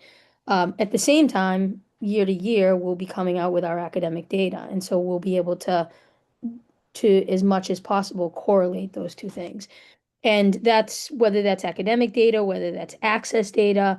I think we know with our multilingual learners already, we've seen, just in this past year, the access scores were so much more improved across all sets of grades. We also saw the seal of biliteracy literally almost doubling each year, right? These are all healthy signs for our multilingual learners that we'll continue to build on. There'll be some other data sets that are coming out. We have graduation rate and dropout rate that will come out toward the end of this week. So we'll be looking at those and seeing how that's impacting as well. So, each one of these sets of data we'll be looking at, and we'll be looking at it through the different initiatives, but particularly with inclusion to see what those impacts can be. Okay. My last question really is about staffing, because I look at the central office budget of the increases, the health cost of 34 million and the collective bargaining of 29 million means that 63 million plus of the increases are on staff, whereby transportation and special needs are only a third of that. Is that correct? That's how those increases are falling out? Yes, yeah, more or less, yeah. So I guess my question is, how do we account for in this budget and take a clear look at all of the dollars that are going into our staffing costs and supports versus, student facing supports, because there are significant dollars that are spent on our staff. We heard tonight, and we've heard often around the concerns when the district has made strategic plans around the layoffs or decreases of staff and in its impact on schools. But there's another piece of this we never discuss, which is in a regular school year, the number of issues that will impact staffing in schools that weren't planned, whether it's long-term disability, pregnancies, FMLA, any number. And when I added up the information I got from this past year, it felt like there were almost 700 of these issues that were impacting staff. These were not planned, and I can only imagine what it must be like to be a school leader trying to lead a school where you've got people retiring early and leaving kids with long-term subs, leaves, etc. How do we acknowledge these two very true things happening at the same time and look at the impact that they are having on the day-to-day experiences of our kids in our schools? I'm not sure what we can do about it, but I just really want to acknowledge that both of these things are happening at the same time, and wanting to understand how we are impacting the student and family experience as a result. Yeah, I mean, this is weirdly from personal experience. So my daughter is taught by a long-term sub right now, who is excellent. Thank you, Mrs. Barbudo. You're amazing. And I think, there's a difference when a school is able to make a plan for a disruption versus when a disruption is unexpected. So, for example, there are reasons why a teacher might need to retire mid-year, right?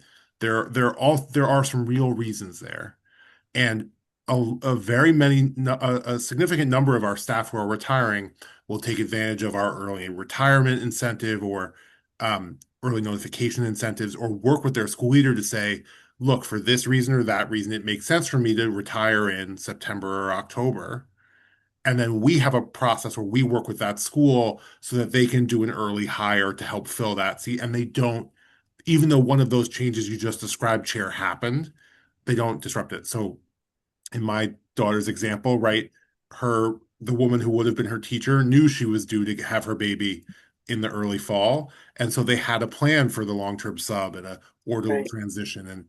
And so obviously there are always going to be life events that affect our staff that we can't control, and we just need to do our best with.